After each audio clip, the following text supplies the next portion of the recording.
and online streaming at 560thesource.com since 1922. KLZ Denver. 106 miles to Chicago. We got a full tank of gas. It's dark, and we're wearing sunglasses. Hit it. Our Lady of Blessed Acceleration, don't fail me now. It's time for Drive Radio, presented by Colorado Select Auto Care Centers. Whether you need help diagnosing a problem, I don't ask you a bunch of questions. I want to have them answered immediately. Or just want to learn about all things automotive. Hey, how exactly does the plow tractor on the Plymouth work?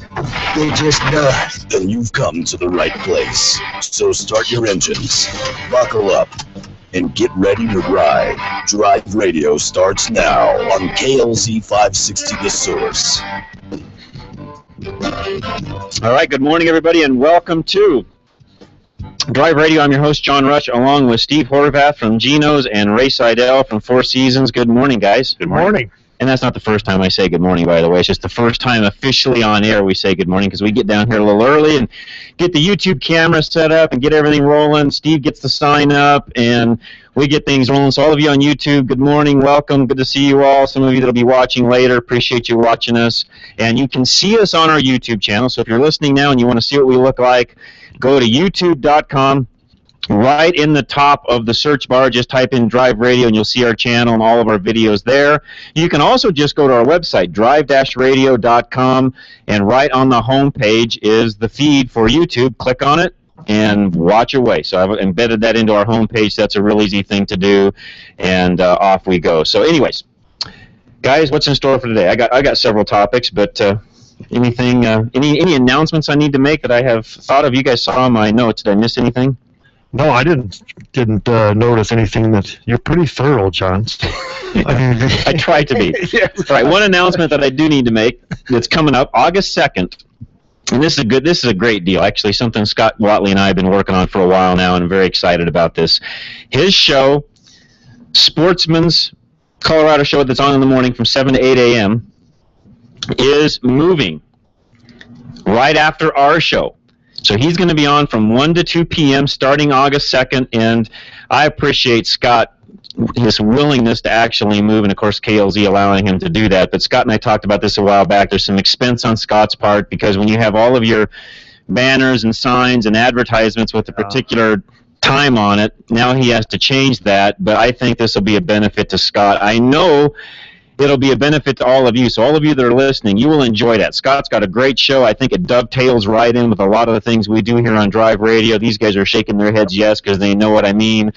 Anybody that's in the outdoors is typically driving some sort of a truck, SUV, four-wheel drive, something along those lines. It just dovetails into a lot of the things that we have going on, and it'll just be a lot of fun. So I'm looking forward to that. August 2nd, Scott will be on from 1 to 2 p.m., Sportsman's of Colorado. You will not want to miss that. And there's also a Wild Beast Feast and Sportsman's Banquet, and that is today, July 12th, 3 p.m. to 9 p.m. Space is limited. You can actually win guns, hunts, outdoor gear, all sorts of good stuff. You can call Keith at 303-688-9412, $15 a person. You have to be 18 and older to actually apply for that.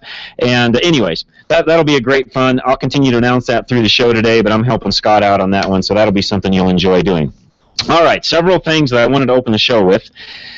One of them is I had a great suggestion from a Facebook person, one of our fans, listeners, that said he had a great question for us to ask throughout the show today, which I thought, you know what, he's right. It is a great question. What is the best sleeper car you've ever owned? And I make sure I'm going to define what sleeper car is. That doesn't mean a car you sleep in. That's where I went first. like a plane car or a train car. Yeah, that's not what that is. Sleeper cars are cars that are actually very fast and run very well, but from the outside looking at it, you would never imagine that the car has the potential that it has. So I want to ask some of you that know what that is, what's the best sleeper car you've ever owned? His answer, and this was Eric's answer, was an 80s vintage Dodge Caravan Turbo that's been modified. Same thing with some of the K cars. I saw what I thought was a bone stock Caravan minivan, lay waste to a modified Mitsubishi Eclipse Turbo back in the late 90s at Vandermeer's once, and the spectators erupted in laughter and cheering with what that van did in a 12-second quarter mile. So that's a sleeper, a minivan running a 12-second quarter mile. So we want to know, what are some of your favorite sleeper cars? Maybe you owned them. Maybe like this listener and viewer, you actually were there and actually got to watch one run down the track and actually see what it actually did. So anyways, we'd love to know, what sleeper car is your favorite, and or did you own one of those? Second of all, Steve's got an expansion going on. So yes, Steve, as I get my charge cord out from my laptop, which I forgot, talk about your expansion. We are adding on another 1,000 square feet to our building, and we've been working on it for about 22 months. So we're finally we've dug a hole, and we got a big huge pile of dirt in the parking lot. And which, by the way, those pictures are on Facebook, so you can go to our Facebook page, facebook.com/Drive Radio. I stuck those up on there. So we'll, as Steve keeps sending me pictures, we'll keep adding some of those up. Yeah, the hole doesn't look any different, so I didn't send any more pictures. The hole's still a hole. The hole's still a hole. And we're working on it, and we're still working on cars, so we're still. So nothing shut down. You're still doing business. Still doing business. We're waiting for foundation people to come in and pour a foundation. Got it. It just takes time to get everybody on the same page, but we're getting there. That's very cool. That very excited for Steve. That's always exciting to see those things. And what will that add when you're done? Let the folks know that. We're about 2,000 square feet, and we're adding on another 1,000. So we'll add 2 more physical bays to work on. So a third larger. A third larger. Is a way to look at that from what you are now. That's good. That's huge. Good job, Steve. That's awesome. And no longer will I be doing alignments at home. You'll do it in the shop. and an actual that helps. Shop. That helps. Good for you. It helps the family too. So yeah. So, that's awesome. Well, good. That's good. And that's exciting. And a big congratulations to Steve, Geno's, and their expansion. That's awesome. Oh, by the way, I need to mention this. I should have done this earlier. We have open lines. Call us. We'd love to hear from you. 303-477-5600. Anything you want to talk about. Yes, we have topics. Yes, we'll cover some things today. One of the first topics I'm going to cover in today's show is there is this, I don't think it's phenomena is not the right word, but there was some stuff in the news this last week. In fact, we talked about it on the show last week, and little did I know it was going to be something that came up in the news throughout the week. I'm not sure our caller that called in even thought it would be in the news. I think it was just something he was mentioning, and lo and behold, it came up in the news. There's this movement going on across the country called rolling coal. I'm not going to give any more details on that until we come back from our first break, but it's called rolling coal. If you want to look it up, look it up. We'll talk more about it when we come back. I'll give you my opinion, kind of the ins and outs of it, etc. I'll just kind of give you my take real fast. I'm not a fan. So I'll just say that right up front. I'm not a fan of it. I'll tell you why, once we come back from the first break, but I want to get your take on it also. So if you want to look it up, just Google rolling coal. It'll bring up a few articles on it. There was an article that I even put on our Facebook page this last week. So if you want to go to our Facebook, facebook.com/Drive Radio. Again, I'll say that slower. Facebook.com/Drive Radio. If you're just in Facebook and type in the search bar Drive Radio, one word, you'll find us. Trust me, we come right up. We have over, I think we're at 2,050 likes now, so we continue to gain on a weekly basis, and that's really awesome. So I appreciate all of you that like us and view us on YouTube, etc. But anyways, you can see a little article I put up on there this week, and it's a very interesting topic. We're going to talk more about that during this first hour of the show. We'll talk about other things also, but I'd love to hear your thoughts on that. Look it up, see what it is. Call us. Let's talk about it. 303-477-5600. And before our first break, I'll announce our sponsors. Again, Napa Auto Parts, Colorado Select Auto Care, our biggest sponsor. Of course, you can find any one of the centers near you, one of the shops near you to work on your vehicles, help you out with diagnostics, maintenance, advice, you name it. Go to coloradoselect.com. Those guys will be happy to help you out. Our broker is Isaac Bouchard. He'll help you buy, sell, lease, whatever you need to do on a new or used car. 303-475-1462. Some new sponsors, we've got Quick Tread. They'll help you out with tires, whatever you've got that way. He's also carrying the Thermoil for the battery. Some of you have already asked about that. I know Ken's been working on that, getting it distributed out to our facilities, plus he's got it himself. His number is 720-557-1380. Again, 720-557-1380. Paul Leuenberger from American National Insurance. He's our guy that can help you with anything insurance. Old car, new car, house, You name it. He can do it all. And by the way, has great rates. I think I mentioned this a couple of weeks ago. On my house alone, he's going to save me half. I'm not exaggerating. 50% on my premiums with better coverage. 50%. That's a lot, guys. A lot, yes, That's a sir. big saving. So, and again, we've explained on here how they do that, but call Paul. He can do the same thing on your vehicles, especially you guys driving exotics, collector cars, even newer cars that you want to have a better amount of coverage on, or a greater degree of coverage on than what you're typically going to get. Call him, 303-619-9891. And then lastly, Papa Lock. Go to our website. Everything is on there about them. View it. If you've got anything locksmith-wise, he's the guy to call. They will also do free break-ins, if you would. So say you lock your keys in the car and you need somebody to break in to get them out. He'll do that for free, especially if you've got, or only if you've got a kid locked in the car. So if something happened, you put the kid in the back seat, something gets, I don't know how that is. Chaos erupts, things happen, doors get shut, maybe even little junior, maybe you got the toddler already and little juniors running around, somehow the doors get shut, keys are in it, etc. It's hot outside. Call them. You can look them up right on our website, drive-radio.com, Papa Lock. He'll come out and unlock that car for free if there's a kid inside. That's a great service. They do a lot of community things. Papa Lock, go to our website, check them out.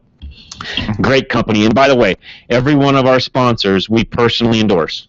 We've checked all these guys out. We know who they are. We wouldn't be talking about them if we didn't. So they're great folks, and use them. So with that, tell you what, let's take one quick call, and then we'll go to a break. We'll come back, and we'll talk about rolling coal. Lines are open, 303-477-5600. Ron, you're up next. Ron, what's going on today? Hey, my pickup truck gave me a scare yesterday on the way home from work, and never had this happen before. It's got an automatic transmission, and it in 3 different times running through the gears, it shifted real hard. I mean, bang, every time it shifted. What are you driving, Ron? It's a 99 GMC Sierra. Okay. 1500. Okay. And so 3 different times running through the gears that happened. And I go out there this morning, and it's shifting fine. Okay. Have you looked at the fluid lately? The fluid looks good. It's up to level. It smells good. Looks good. That could have been I don't want to call it a glitch, but that could have been something in one of the modules, and I know some of those were notorious for that. In fact, I've seen those where they'll do that. You can pull over the side of the road, turn the key off, cycle it a few times, start it back up, and drive it, and that will go away. Why does that happen? I'm not sure I can explain that, and I'm not sure any technician can. Those particular vehicles were very prone for that, and it has to do with one of the first things I would check on the vehicle is just make sure that all battery connections are good, voltages are where they need to be, you don't have any voltage drops anywhere. Those were notorious for having corrosion run down the cables, because some of the batteries that came in those back in '99, the batteries were faulty, and they would actually leak they would actually leak acid out through the terminal right down into the cable, which side post batteries don't typically do. But some of those early, I want to say 95 to roughly 2000, they had some issues with some batteries in those years where that could have been part of the problem. Again, I'm guessing because none of us have actually been there and looked at the vehicle, but that'd be one of the first places I'd look. Another thing you might try is actually having the truck scanned. Sometimes it'll set transmission codes without turning the check engine light on. That might give you some information on what might have happened. Yeah, there could be an update possibly for that training too. Sure. Like a reflash. That may help. Well, it's definitely showing its age. The gauges are starting to get a little wacky, and some of that. Now you're even helping us diagnose a little further. When you've got gauges that are acting up, any type of electrical things that aren't acting correctly, that means you've got some voltage spikes and drops going on in the system, which again will affect the way the transmission shifts, because that's all controlled electronically. So you're actually helping us with the diagnosis just by what you're saying. Yes. Yeah, the fuel gauge will drop off and say empty, and then pop back up. You've got some sort of an electrical problem going on you need to delve into, or somebody needs to delve into and find out what's going on. Oh boy, chasing electrical problems. Yes. You've already helped us diagnose that. So you don't have a transmission issue. You've got an electrical problem somewhere. All right, well, I guess that's better than having to buy a tranny. Yes, it is.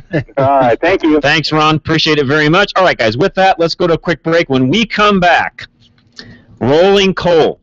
Look it up. Load up the lines. Call Larry. Getting busy. 303-477-5600. Give us your opinion. I'm going to tell you my thoughts right as soon as we come back. Don't go away. Drive Radio. John Rush, your host, AM 560. Reliability. It's what every driver wants from their vehicle. Regardless of make or model, you want your vehicle to take you where you need to go. Reliability is exactly what the Colorado Select Auto Care Centers offer. They set the standard for excellence in automotive repair and maintenance. Each member offers Napa Auto Care Peace of Mind Warranty, along with the highest level of customer service and integrity. To find a Colorado Select Auto Care Center near you, log on to drive-radio.com or call 303-546-NAPA. When cologne is on sale for $3.49 a quart, you don't stock up. When Bubble Bath is on sale for $3.49 a quart, you definitely don't stock up. But now that Napa has Castrol GTX oil on sale for $3.49 a quart, you stock up your garage, your shed, maybe even your bathroom cabinets. Conquer the job with Napa know-how. General states pricing. Sales prices do not include applicable state, local taxes, or recycling fees. At participating Napa Auto Parts stores. Offer expires 7/31/14. Have you ever wished there was a place you could take your car, put it on a lift, and work on it yourself? My name is Craig Wallace, owner of DIY Auto Repair Shops. We have the lift, the tools, and the expertise. We offer a multi-tier program that allows you to do it yourself, technically assisted, or we can fix it for you. Check us out online at DIYAutoRepairShops.com or give us a call at 303-429-4000. Again, that's 303-429-4000. Let us know you've heard about DIY on Drive Radio, and you'll receive 50% off your first DIY hour. We look forward to helping you succeed repairing and maintaining your car. Need a one-stop auto repair solution in northern Colorado? At Fort Collins 4x4 Center, they service and maintain more than just 4x4s. From diesel pickups to economy cars, their team of service specialists and technicians have the computer diagnostics, tools, and expertise to service and repair any make or model. And they combine their skills with integrity, giving you the best service in the industry. From preventative maintenance to major repairs, you can trust your vehicle to Fort Collins 4x4, located just a few blocks north of Old Town on College Avenue in Hemlock. They're open Monday through Friday, 7:30 until 5:30, with convenient shuttle service and after-hours drop. If you're ready to form a solid relationship with an auto repair shop, the new owners at Fort Collins 4x4 are committed to providing the professional and personal service you're looking for. Give them a call at 970-482-5500. 970-482-5500. Check them out on the web at FortCollins4x4.com or follow them on Facebook at FortCollins4x4.com.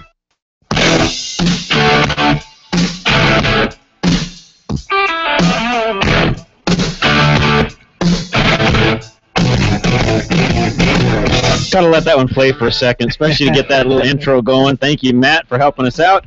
Matt does a great job. Appreciate all his hard work, and he's my main engineer during the week also, so I appreciate that. Rush to Reason every day at 2 p.m. Thank you all for listening. I get lots of great comments from you all that listen to this show, that also listen to that show, so I appreciate that very much. It's a joy, actually, to do that, so I appreciate it. We've even had some of the shops mention that you guys talk about both shows, and when you come in, you do that, and again, we appreciate that very much, so thank you for listening, thank you for mentioning that, and I'm just one that thinks that just helps you when you drop your car off when you say you listen to the show, because typically that means they know you're listening. That doesn't mean you're going to get any different treatment, not necessarily, but it doesn't hurt, does it, guys? No, it's like it's a connection, right, guys? Right. Nice to know where what they heard from you, or what where they're coming in, and so yeah, it's good to get that feedback, because like you said, somebody's listening and appreciate your hard work. Exactly. All right, so lines are open, by the way. Somebody called, talk to Larry for a few minutes. We want to keep him busy, but we want you on air also. 303-477-5600. That's our number. Give us a call. We'll get you right up. All right, so last week there was an article, and I'm going to bring it up just so I can make sure that I'm reading this correctly and going through this properly. But there's an article on rolling coal, is what it's called. In fact, this article was in a publication called the Daily Caller, and the headline was "Smoke responsibly and roll coal the right way with these truck modification options." Here's kind of the topic of discussion in this particular article. This was written by a lady, by the way. Emma Colton wrote this.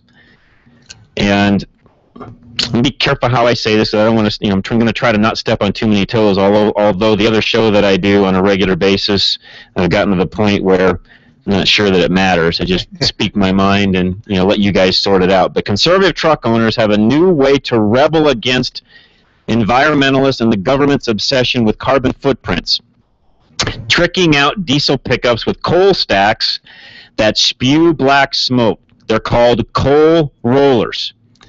These smoky renegades use their sweet chimney stacks to smoke out hybrids by emitting black exhaust into the atmosphere. Here at the Daily Caller, we're going to give you the basics on how to modify your pickup so every hybrid driven by some guy in a pink Argyle sweater will know exactly where you stand. Now, let me start off by saying this. If that's what you want to do, you know what? We live in a free country, and I guess unless you get in trouble for doing it, more power to you. That's not how I would approach environmentalists. And I don't think, in fact, I know for a fact these knuckleheads that do this aren't helping my cause out whatsoever. Sorry, I'm calling them what they are because, driving around on public roads, spewing out black smoke all over the car behind you, good, bad, or otherwise, on the car that's in back of you. That guy might have the exact same feelings you have, but you just smoked him out. You don't even know whether he's truly a tree hugger or not. You don't know what that guy driving that car thinks. Just because he's in a Prius doesn't necessarily mean he's a tree hugger. I drive press cars all the time. I might be the guy in the Prius. And I'm definitely not a tree hugger. So you don't know who's in that car that's behind you. I realize these guys are trying to make a statement. No, I do not agree with all of the nonsense that the EPA continues to roll out. I'll say that right off the bat. No, I do not believe that. I think there's way too much government intervention, government regulation. All of us in business sitting here can attest to that. It's nonsense. Yes, I agree with that wholeheartedly. But is this how you fix a problem? We're all in here shaking our heads. No, this is not how you fix the problem. We'll get into more of this as we get going. I think you know where I stand already. I'll go through what some of these guys think are good modifications, and we'll talk about some of these things. I'm not a fan of it.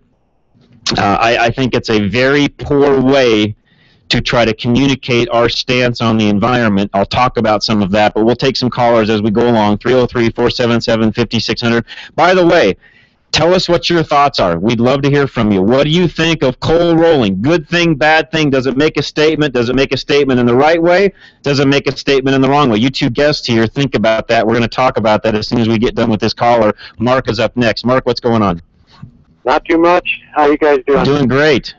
Hey, I got a 93 Cherokee Sport with 225,000 on it, and it's got a singing rear differential. High-pitched thing to it. Is there anything I can do besides rebuilding the rear end? No. Is it singing on XL or decel? All the time. It's all the time, whether you're accelerating, decelerating. The first things first, if it's a bearing that's gone bad and it has not affected the ring and pinion yet, you might be a lot cheaper than if it's actually gotten into the ring and pinion. Okay. Get her looked at, huh? Get her looked at. Yes. Okay. All right. Not much I can do otherwise. No, there's really, you could change fluid and do a lot of things that way, but until somebody pops the cover and actually looks inside to determine what the pattern of the ring gear and pinion are like and can tell if there's any material from a bearing going bad, etc. How many miles are on it, Mark? 225. I had the differential fluid changed out. He didn't say anything, and he just put in regular lube. Right. So it's still it's singing. At 225, you might be looking at a ring gear anyway. Yeah, you probably would be. Ring and pinion, just because of the mileage. Yeah, we're wear and tear. Talking some money, fellas. Typically on a rear differential, and your shops are changing on how they did that. For years and years, and I ran, my own stores for, almost 30 years where we did this type of work on a regular basis. We always rebuilt what you had. Unless the differential housing itself was bent, damaged, we always just rebuilt what you had. But I will tell you, that's a dying... it's an art. Really, setting up ring and pinions is not something that's an easy task. If somebody's never done it before, they can read all the books they want to, and there's tricks of the trade that unless you know how to do it, you're just asking for trouble, and they typically will not last like they should. So what's happened now is a lot of shops buy what we call exchange units, just like a transmission or an engine. They go buy a complete rear differential, swap it out, put it in. That will cost you more money to do it that way than somebody that can actually rebuild that differential. Okay, sounds good. And in Red Feather, by the way, you can go down to Fort Collins 4x4 and they can do that for you and save you money. Oh, yeah, they can do that stuff, huh? Yep, they'll do that for you. In fact, a lot of the times they'll even have the gears and stuff on the shelf, or can get them within a day and have all the parts accessibility, etc. That's an easy one to do. All right, great. That's good news there. Okay, thanks, Charles. I appreciate the advice. Thanks, Mark. We appreciate that. And yeah, I know, guys. That end of things is dying. It's a feel. It is. That's the only way I can really describe it. There's a feel to it. Right, and the other thing is it comes with experience too. It does. You know that if you went through the procedure and you sometimes you have a problem, so you have to, like you said, a feel to adjust. This vehicle needs to go a little bit this way or a little bit that way to make it correct. Yeah, and I've done that for a long, long time. I was fortunate enough to have, at a very early age, I think the first differential I ever set up, I wasn't any older than probably 15, 16 years of age, because I'd worked in a dealership, a shop where we had a lot of old timers there, and so it made it easy to get taught by some guys that had done it for a very long time. And then the original John of John's 4x4, which John's 4x4 itself goes back, I owned it 27 years. It's still in business now, so it's been going 29 years, and it was going about another 10 years prior to my purchase, so that business has been around almost 40 years.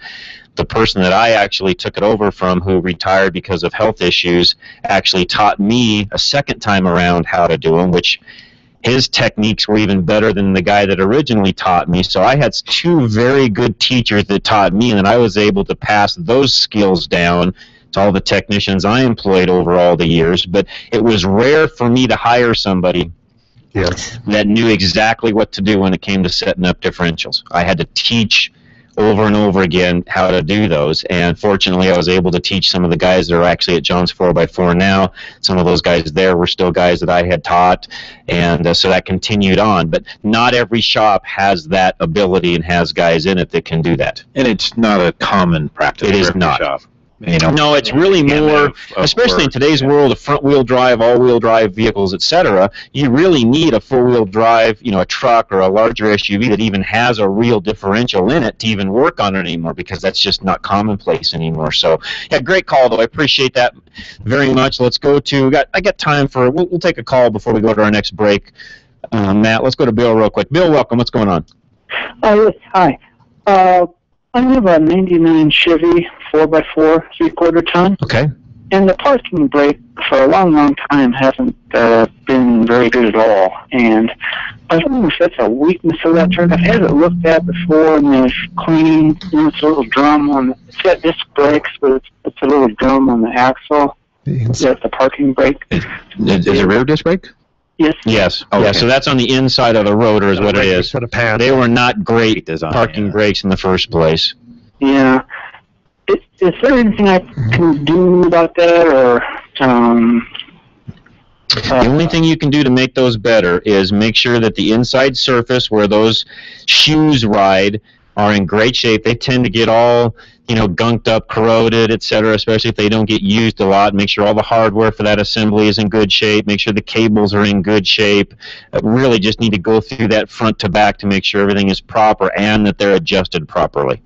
Okay. All right. I mean, when they work, they do work, but they're a problem because most people never use an e-brake, especially if it's an automatic truck. Yes. Yeah. Well, expression, use it or lose it.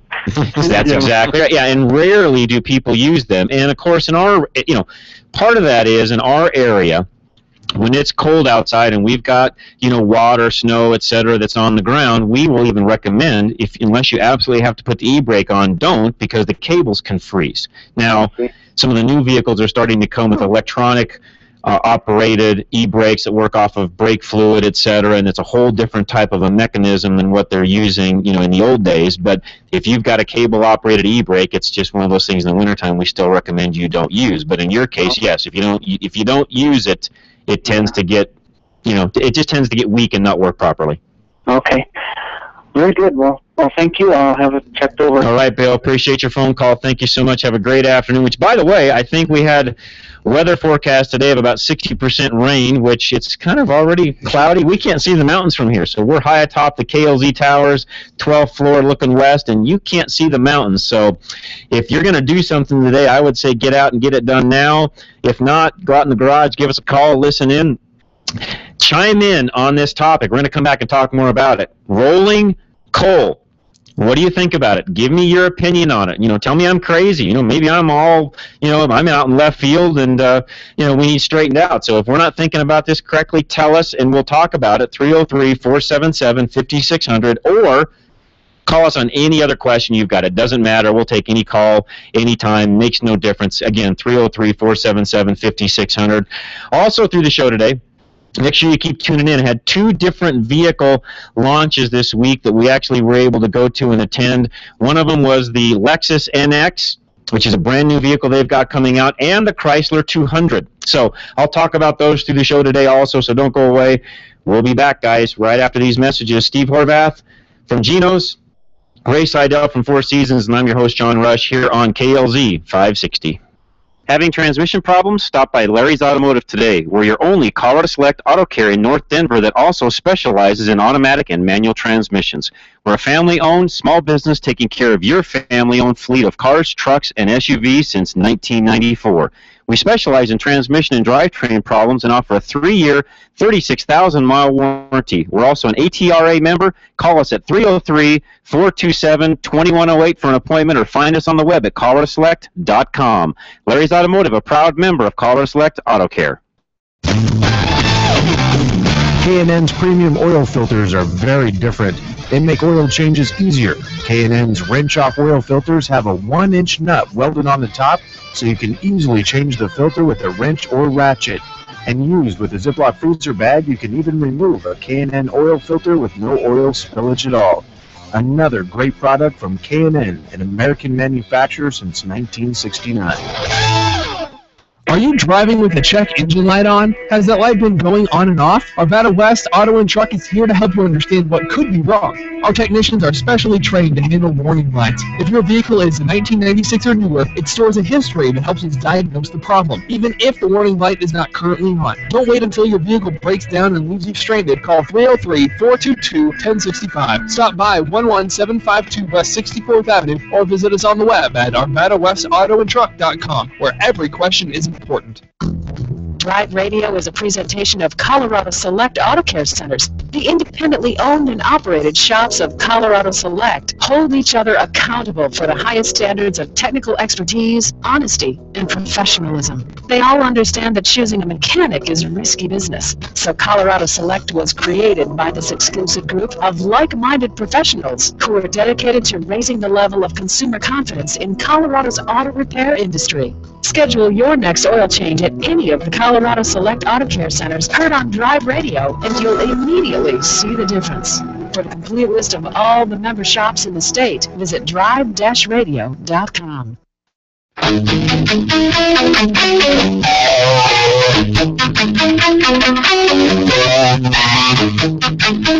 All right, thanks for listening. We appreciate it. One line open is all, 303-477-5600. Again, love to hear from you. What's your thoughts on rolling coal? I'll talk more about some of the other topics we've got as we go through the show, but I'd love to hear from you. 303-477-5600. Any question you've got, we say this often. There's no dumb question or comment even on Drive Radio. You know, you may not always agree with what we're saying. That's okay. We realize that. There's differences of opinion, and that's what makes this country great. That's fine. Give us a call. Let us know what that is. 303-477-5600. Dennis is up next. Dennis, welcome. What's going on? Hi, John. How are you? Hey, good morning, man. Good to hear from you. You as well. Hey, a couple things. First of all, Sleeper. That was Mom's car. She had a full-size 69 Plymouth Fury station wagon. Oh, yeah. Yeah. The only one left on the lot had a 383 with dual glass packs. Wow. And I can't tell you how many cars she left sitting at the light with that thing. That's Every funny. time I hear the little old lady from Pasadena, the mom in that station wagon. That's awesome. Yeah, no, that's a true sleeper car. Station wagon, big engine. Super fast. That's good. Well, and it's funny. One time we were in Nebraska. My grandmother had passed away, and Dad went to visit a favorite aunt. Well, this was about an hour away, and he let time get away from him. We ended up doing 95 miles an hour across the Nebraska flatland highway for 45 minutes. That's awesome. That thing would run and run. Yes, they would. Those were, and again, that's what we're asking. What are some of the best sleeper cars either you owned or ran up against? We'd love to hear from you. That was a great question, by the way. So what are your thoughts, Dennis, on the rolling coal? Well, you know me. I've got a 97 Ford F-250 Power Stroke diesel, and those guys that do that tick me off to no end. Didn't you mention that the EPA is going after these guys that cut off the DPFs? Yes, yeah. What's happened if you're in a truck, and by the way, I'm looking at the website now that these guys are, that this particular lady did the article on, and most of these, to her credit, these are probably non-DPF trucks, because I can just look at the trucks and tell you what year they were, so these probably are not. But those guys, yes, that have gone out and bought DPF eliminator kits, what's happened is the EPA got a hold of the customer lists of the companies that were actually selling those elimination kits, and to my knowledge, they have gone after some of those particular customers. I don't know if anybody has been prosecuted, but let me just say this, I don't want my name on that list. Right. I don't want the EPA showing up at my house, let's put it that way. Also, I don't know if it's a widely known fact, but the state has a smoking car hotline. Yes, they do. In fact, that was mentioned last week. So those of you that want to know that, unless, Dennis, you've got the number off your top of your head, we did mention that in last week's show. Yes, it's 303-692-3211. 3211, 303-692.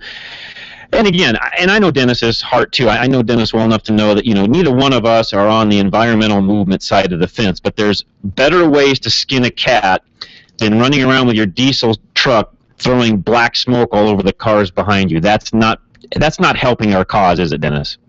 No, it's not. And it's not just the guys with the stacks. It's these idiots with these tuners that have to run them wide open. Yep. And every stoplight they pull away from, they leave their they're low. And some of that is even the way they drive it. I mean, if you want to put a tuner in it, more power to you, but that doesn't mean you have to romp on it every time you leave the stoplight and leave black smoke all over everybody behind you. You're just a knucklehead when you do that. Sorry. Well, and I remember when the guy from the state emissions program would come on, and, I would basically beg him to have some of those roadside monitors set up for diesels to catch some of these guys, because they need to be prosecuted. Yeah, not going to happen, though. No. No, but your point about who to call, and we mentioned that last week, and I'm in favor of that. Again, I'm not trying to get anybody in trouble. But you know what? My point with all of this is it doesn't help our cause. Ray and I were talking through the break. There's better ways to go about, getting the EPA handled, etc. And all these guys do is make all of us in the automotive world, all of us enthusiasts that are out there, it just makes us a bigger target for the EPA to now come after. They're not helping our cause. That's my point. Well, and specifically diesel truck owners. Yes. We've come a long way. That's right. But Dennis, here's my fear too. I realize what you're saying. Yes, it is specifically diesel truck owners, but the way the EPA looks at it is, they'll take everything to the limit if they possibly can. So if they start going after this area, well, now they can go after the guy in a hot rod that right now is exempt from most EPA standards when it comes to emissions, etc. And pretty soon, my point is everything just starts to filter down. So why become a spotlight when you don't need to? Exactly. Because the diesel industry has spent years and years and years trying to reduce. That's right, to clean that up, and now we've got these guys running around that are just making our cause even that much worse. That's right. So, yeah, great point, Dennis. I appreciate the comments. Thanks. You guys have a good day. You too, man. Great afternoon. Appreciate it very much. Let's go to Brad up in Louisville, who is next. Brad, welcome. What's going on today? Hey, guys. So my question is about, I had some warranty work done on my car the other day. Okay. And in order to do this, I said warranty, but it's actually a recall job. Got it. And so they had to take apart the center console, and when they put it back together, the seams don't line up exactly like they did before. And it's not terrible, but I'm just wondering if them fix it. Something I should complain about. Yes. Or maybe I would. Give it back. You betcha, make them fix it. I would. It's your car. It's not the same as when you got it back. If things aren't right, make it right. Make them make it right. Okay. Yes. Well, I was just wondering if that's even possible. You know, the pieces of plastic, maybe they just don't go together once you take them apart. What was the recall for? What did you have done? It was a new shifter cable, and so they had to take out that center console. They can get it back together correctly. Tell them to get it back together like it needs to be. It's just sloppy work. That's right. That's just poor workmanship. Yeah. Just poor workmanship. Yep, they can do it correctly. All right. Yep, some technicians are a lot more anal than others, and tell them it needs fixed. Okay. Okay. And you're actually helping that technician. That's exactly right. You're helping him not have that happen again because he doesn't like comebacks. Yeah. Right. He'll do it better the next That's exactly, yeah. So, yeah, do not let that slide. Go get it taken care of. If he's the one that's going to fix it, normally in the dealer's situation, It could be somebody else. could be somebody else. But either way, that'll get back to Yeah, him, and, we'll get back to He'll be flagged for something. that's right. He'll be on notice. So Yeah. And that's the way it should be done. that's exactly right. No, go get that fixed, Brad. Don't. And I know it's inconvenient for you to do it, et cetera, and don't fix it yourself. Take it back, make them do it. That's how you train the technician to do it properly. Right. Okay. All right. I like your answer. Thanks, man. Appreciate your phone call very much. Line's open, 303-477-5600. Call us. We'll get you right on air. Anything you want to talk about, love to hear your thoughts on sleeper cars. We've already talked about that, so I won't explain what it is if you're just tuning in. Sleeper car is, one of those cars that, doesn't look like it should be fast, but it is. So call us, tell us what your favorite one is, and then also tell us what your thoughts are on this rolling coal issue. Mickey and Aurora is next. What's going on, Mickey? Hey, I had a comment on the rolling coolers. Great. You ought to give a free T-shirt with that. That says what? I'm with stupid with the arrow. So far, and I kind of figured it would go this way. I haven't, and you know what? If you're one of those guys out there that does this, and you want to, express, you want to state your case, is what I'm trying to say. If you're one of those guys that wants to do that, you know what? Call me and tell me why you think it's okay for you to run around and do that. But right now, Mickey, so far, by and large, last week and this week again, I haven't had anybody yet that's been on that side of the fence. I can look stupid all on my own. You don't need to go out and spend thousands of dollars on exhaust and stuff to help you. Mickey, great comments. Appreciate it. What's your sleeper car? 75 Gremlin X. Oh, yeah. Those Gremlins were a lot faster, especially the ones with the 401s in them. They were a lot faster than anybody ever thought. Yeah, Briggsy had one, and he used to embarrass Terry Boyce, also known as the Cuda, who had a 340 Cuda. Yeah. Red and black. It was a pretty car, but every once in a while, Briggsy would catch him. Yep. Yeah, those little Gremlins were really fast, and they were not very heavy. So even though they were not the best looking cars, they were pretty fast. The ones with the 4.0, even the ones with the 360s in them weren't bad either. Well, Briggsy did a hell of a job with that one. Yeah, that's awesome. Good comments, Mickey. Thanks so much for calling in. Have a good day. Have a great afternoon. We appreciate it. 303-477-5600 is our number. Call Larry. Lines are open. He'll get you right on queued up for us so we can get you right on air. 303-477-5600. What's your favorite sleeper car? You've already heard a few today. The last one was actually a good one. The Gremlins were actually a really fast car. So tell us what your sleeper car is, and drop us a line and a comment on this rolling coal. I'm going to talk about in a minute how these guys are doing this. Not by my recommendation should you do this. I'm just going to tell you how it's done. I just think it's a bad idea to do. And even some of the pictures that are on this particular article's website, which, by the way, go to our Facebook page, facebook.com/Drive Radio, and you can see these pictures on here. One of them is, real quick, there's a picture of two guys out on a country road, looks like they're racing, which, again, I would never advise, so that's a bad idea altogether. There's another picture of a half-naked girl on the front of a hood with the smoke coming out the top. I don't quite understand that whole image in the first place, so that one makes no sense. The next picture looks like a guy in his driveway, which I'm not sure why you'd want to soot up your driveway. If you're going to go do it, don't do it in your own driveway. And then the last one is a picture of a Ford 6-liter, I'm guessing, blowing smoke all over a bunch of cars in a parking lot. And I'm thinking, Why? Why are you doing that? Again, none of that helps our cause. Those of us that are true automotive enthusiasts, this stuff does not help our cause. It actually hurts it. So, one of the bylines here is trucks blow smoke to annoy liberals. Well, I think we already annoy liberals anyways. Us conservatives do a pretty good job of that without having to blow black smoke everywhere. So just by breathing. Just by being who we are, by sheer nature, we annoy them. So I don't need to help that out any by blowing smoke all over them. So we're going to be back. Don't go away. Give us a call. Lines open 303-477-5600. We'll be back right after these messages. Drive Radio. Your host, John Rush, KLZ 560. At Extreme Auto, we're committed to providing the highest level of service possible to our customers. Our highly trained technicians are ASE certified and are dedicated to providing you with world-class service.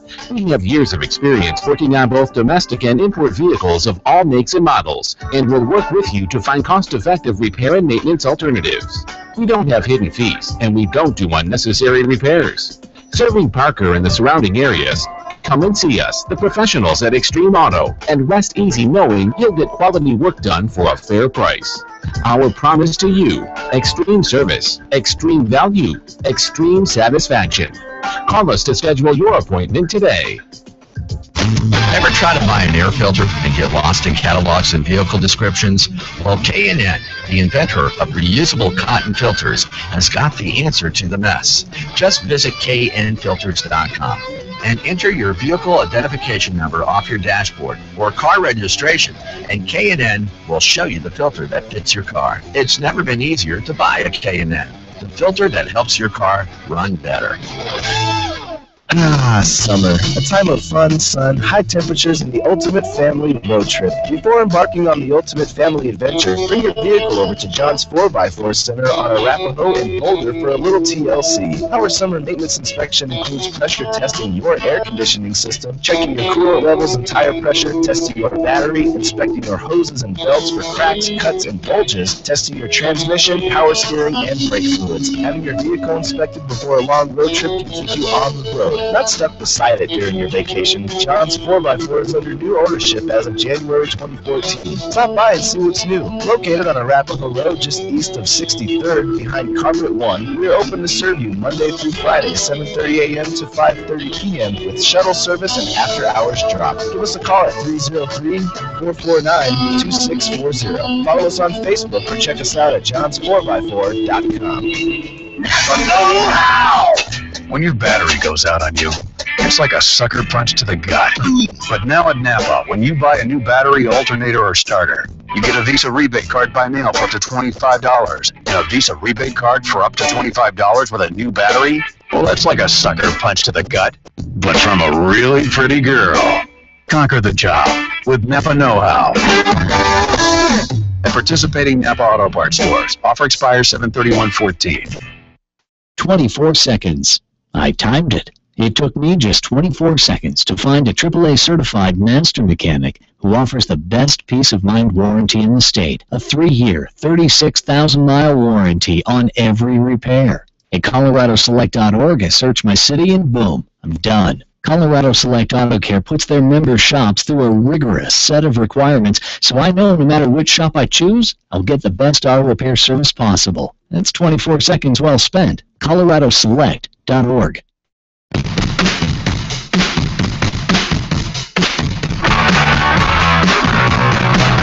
All right, so my wife, who's out in my Duramax truck, texts me and says she really wants stacks on her truck and a double, triple roll bar, which some of you back in the day probably know what I mean by that. You know, the loops in it. That's what we used to call double triples and all that stuff. It would actually be a triple double. It'd be 3 loops in the front with 2 bars coming back. That'd be a triple double. She's got her terminology backwards. And then she also said she wants some of those things that hang off the trailer hitch. I won't say them on air. Oh, yes. Yeah, dear, you're real funny. No, those aren't going on my truck. Not going to happen. Not doing that. Christmas is coming. Yeah, no, not going to happen. We're going to talk more about this stuff. We were talking through the break about some of this, and really, in essence, the way these guys get these coal rollers to work is they open up the exhaust and they overfuel the engine. That's buying, that's it in a nutshell. That's how you do it. You make a lot of extra fuel into the engine, or pour a lot of extra fuel into the engine, get the exhaust opened up as much as you can to dump it right back out. All that excess fuel creates black smoke, and that's what they do. So they're spending a lot of money to make this happen, anywhere from $5 to $7 grand probably to make this actually work, and then the extra fuel cost on top of it. Yeah.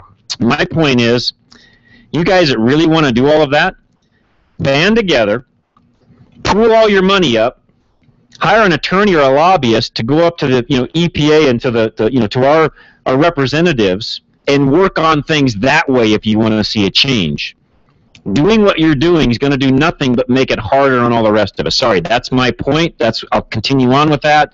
We'll see who else calls in and mentions it. Again, tell me your thoughts. Sleeper cars or rolling coal? 303-477-5600. Bill is up next. Bill, what's going on today? Hey, how you doing? Doing great. Good. Hey, this is an old sleeper car. They've made very few of them. I had one. It had no hubcaps, or a cheap hubcap, had a bench seat in it, and it was the only thing that gave it away was there was an insignia on the fender, and it had a built-in tack. Okay. And it was a 66 Chevy Biscayne 426 4-speed. Oh, yeah. Yeah, there's still some available. I looked online out in California, but yeah, those cars in California are getting very popular. What can you still buy one for? About 16, 18, if you can find it. But I saw one, but it was in pretty rough shape. No, those were really sleeper cars because they did not look fast from the out, and they're a big car too. Yeah, they're big old family, no chrome, just baby moon type hubcaps on it. And you looked at the interior, and it was just a bench seat. You had a shifter, 4-speed Hurst shifter, and it had a built-in tack, and that was the only giveaway. Unbelievable. Yeah. Really a fast car. Yeah. But thank you. Hey, no, thank you. Great car, by the way. Great comments. Let's go to Chuck in Brighton, who's up next. Chuck, what's going on today? Hey, John, I got a 99 batch Cummins. I just purchased. I had a Ford Power 7.3 Power Stroke, a Chevy 6.5 Turbo. Okay. This is my first Dodge. When I purchased it, the brakes had a pulse into them. So I went on YouTube. I saw how to take it all apart. I took it apart, took the motors in. We turned them with that bearing still inside. I asked them if they could do that. He said yes. They turned them, put them back on. They were nice and smooth for a while. All of a sudden, they started pulsing again. I would just put rotors on it if it were me. Yeah. Okay. You'd be better off with a new set of rotors, and if you buy good, high-quality rotors, you really won't even need to turn them once you get them on. Just put those on. Don't turn them. Just put them on like they are. You're going to want to resurface the pads a little bit. Take some sandpaper or something to the pads, or put new pads in it if you want to. That's kind of your call, depending upon how old these are now, but that's what I would do. Sure. And those are under-braked, by the way. They did not have enough braking for the weight of that truck in the first place. Okay. Hey, the rolling coal? Yes. If you want to see some smoky pickup trucks, you need to go up to Montana. From Montana all the way to the oil patch, that's all those kids do up there. But I got to tell you, I did see a funny bumper sticker here in Greeley the other day. The guy who had the stack coming out the back of the pickup truck head straight up, and right next to it, it had an arrow, and it said, Prius repellent. Yes, I've seen those. In fact, one of these articles I read actually said that. And and I realize, all this is comical and it's fun, etc. My biggest concern is, at the end of the day, for the real auto enthusiast, and I'm not saying these guys aren't auto enthusiasts. I know they are. They're trying to do some things, etc. But the problem is, at the end of the day, they're not really helping any of us that are true enthusiasts out. I don't agree with it either. Yes. It's just not the right approach. And are they really harming anything? That's a great question. I mean, there have been studies done, and part of the reason why here in the U.S. we have worked hard on the NOx levels coming out of diesels is they have proven that some of those particulates and some of the emissions of a diesel engine can cause cancer and some other things. And so, you look at all of that, and some would say, well, you just can't believe all those reports. Well, I don't know. On the same token, we used to say the same thing about smoking and chewing tobacco, and we finally learned over the last 50 years that it does kill you. So, I don't know. I look at some of this and I think, I'm not sure breathing anything anything that comes out of an engine is really all that great. So if we can eliminate that, I think we should. Yeah.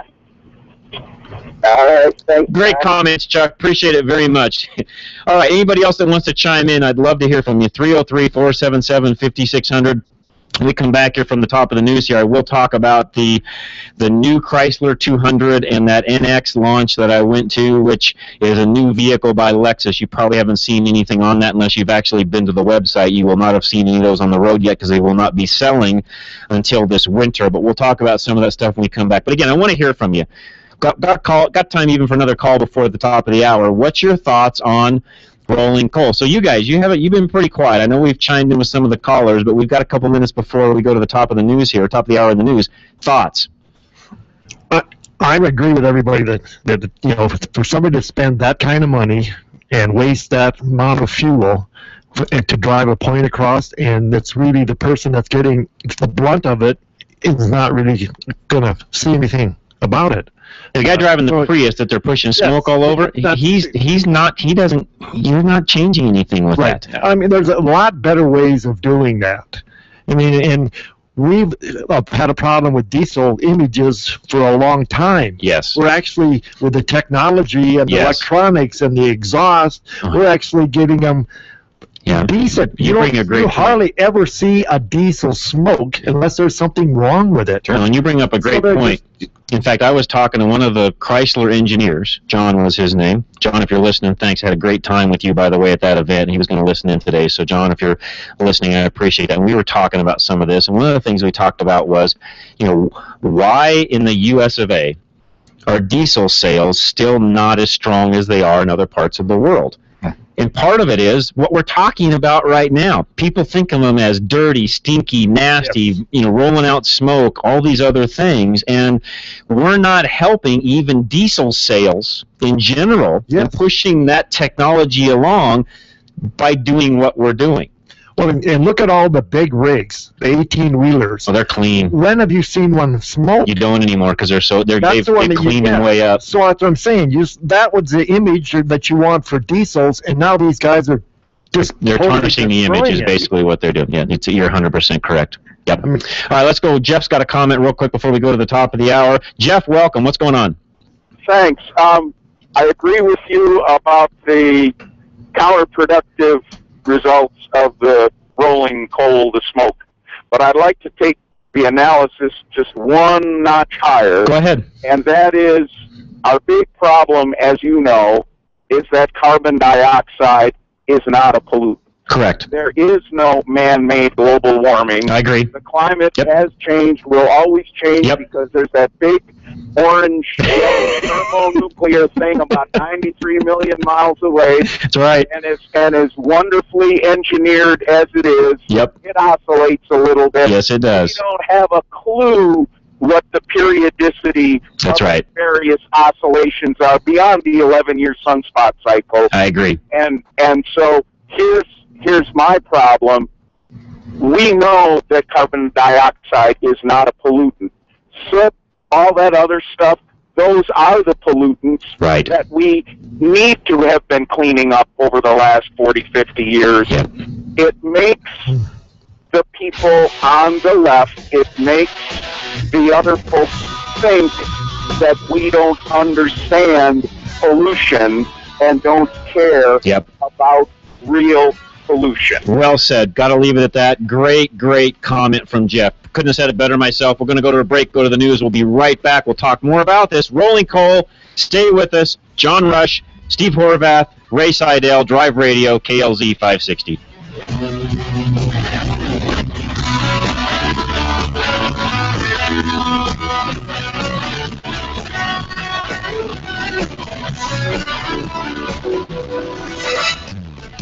Drive Radio is a presentation of Colorado Select Auto Care Centers. The independently owned and operated shops at Colorado Select hold each other accountable for their highest standards of technical expertise, honesty, and professionalism.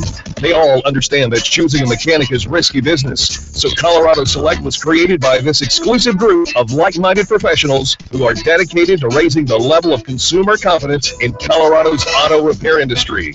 Schedule your next oil change at any of the Colorado Select Auto Care Centers heard on Drive Radio, and you'll immediately see the difference. For the complete list of all the member shops in the state, visit drive-radio.com. The left, year after year after year, has been able to build up this mantra about which live people died. You don't have to even get deep into the weeds. You simply have to be a reader, be an observer, be a listener to understand more about what happened, what the reaction was to 9/11, why we did what we did, the efforts and steps that President Bush made to get national support and international support. Wake up with Randy Corcoran, mornings at 5 on KLZ 560, The Source. This is the legendary KLZ, AM 560, KLZ HD Denver, and online streaming at 560thesource.com. Since 1922. KLZ Denver. This is the Blaze Radio News. I'm Brad James. Many are calling for the administration to send the National Guard to the southern border to deal with the thousands of illegal immigrants flocking into the U.S. and to secure the border once and for all. The Blaze Radio's Tom Peace has more. Illinois Republican Congressman Adam Kinzinger says sending the National Guard to the Mexican border would be a good start to help stop the flood of illegals.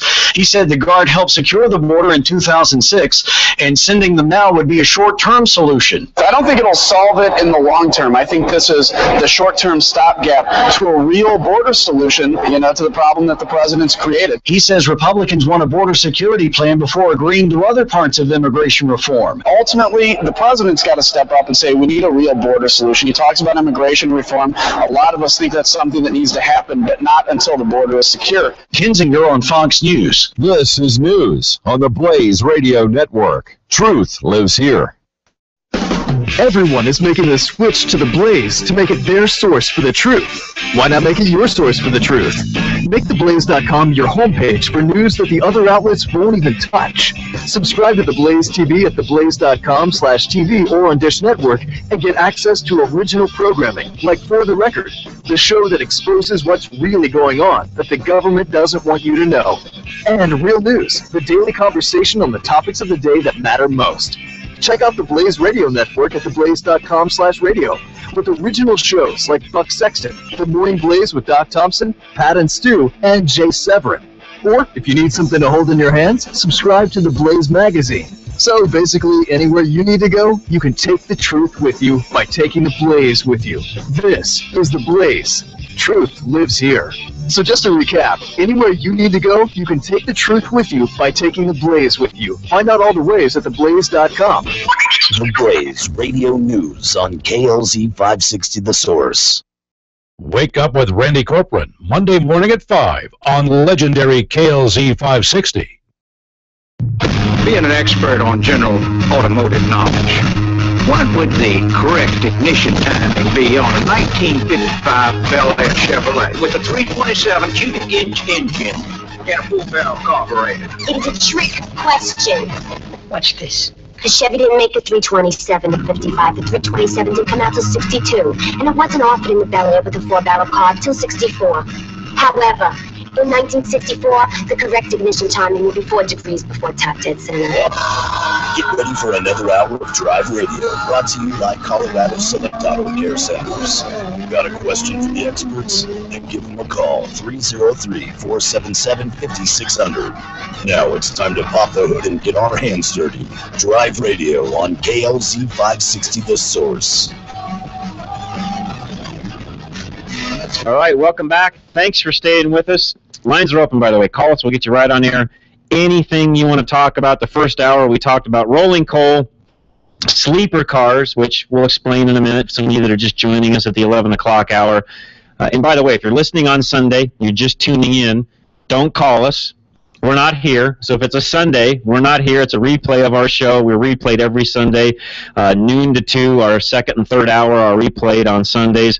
I've had requests, and I need to talk to the station about that. They'd like to see, I've got listeners that would like to see that third hour put somewhere else into the lineup on the weekend. So Matt, remind me to ask the management here how we potentially could get hour number 1 replayed again somewhere else, because we've got listeners that would like to hear that. So we'll work on that. We'll see what we can get done on that. But anyways, if you're listening on a Sunday, you are listening to the beginning of our show, even though we've already been on for an hour. And yeah, we have been talking about sleeper cars and rolling coal. I'll explain more about what rolling coal and that is here in just a moment. We want to hear from you. Give us a call, 303-477-5600. Anything you want to talk about, we'd love to hear from you. Doesn't matter what it is. Some of the other topics that I did have slated for today, because I didn't think we'd spend 3 hours on rolling coal, didn't want to spend 3 hours on rolling coal. I did have also brakes, which we had one phone call on first hour talking about brakes, and I wanted to talk more along the lines of how you properly operate your brakes while you're driving in the mountains. So that's one thing we'll cover. And if we get time in the third hour, one thing too that you need to be aware of is what can happen when you leave lithium batteries inside of a hot vehicle. And that's a no-no. So we'll talk about some of that too as we go through the rest of the show. But anyways, give us a call. We'd love to hear from you. 303-477-5600. Okay, I want to talk for just a moment. I've got notes with me. The new Lexus NX coming out this fall. I'll give you a recap of the event that I went to. We had an event up in Seattle that I went to Monday and Tuesday, and Lexus always does a great job, and they're great hosts, and I really like the folks from Toyota Lexus. They do a really good job. This is a different vehicle. The NX is a sport utility vehicle that's along the lines of the size of basically a RAV4. In fact, it has the same floor pan. That's the only thing shared. Same floor pan as a RAV4, so it's that size of a luxury SUV, and you're seeing the bigger manufacturers kind of move into some of these smaller luxury SUVs because, you know, not everybody wants to drive a RAV4, but they still want, you know, they'd like to drive that size, but they want the luxury of a Lexus, and that car doesn't exist today. So they're looking at that market, trying to see what's going to happen. When you see the vehicle, my gut feeling is you'll either love it or hate it.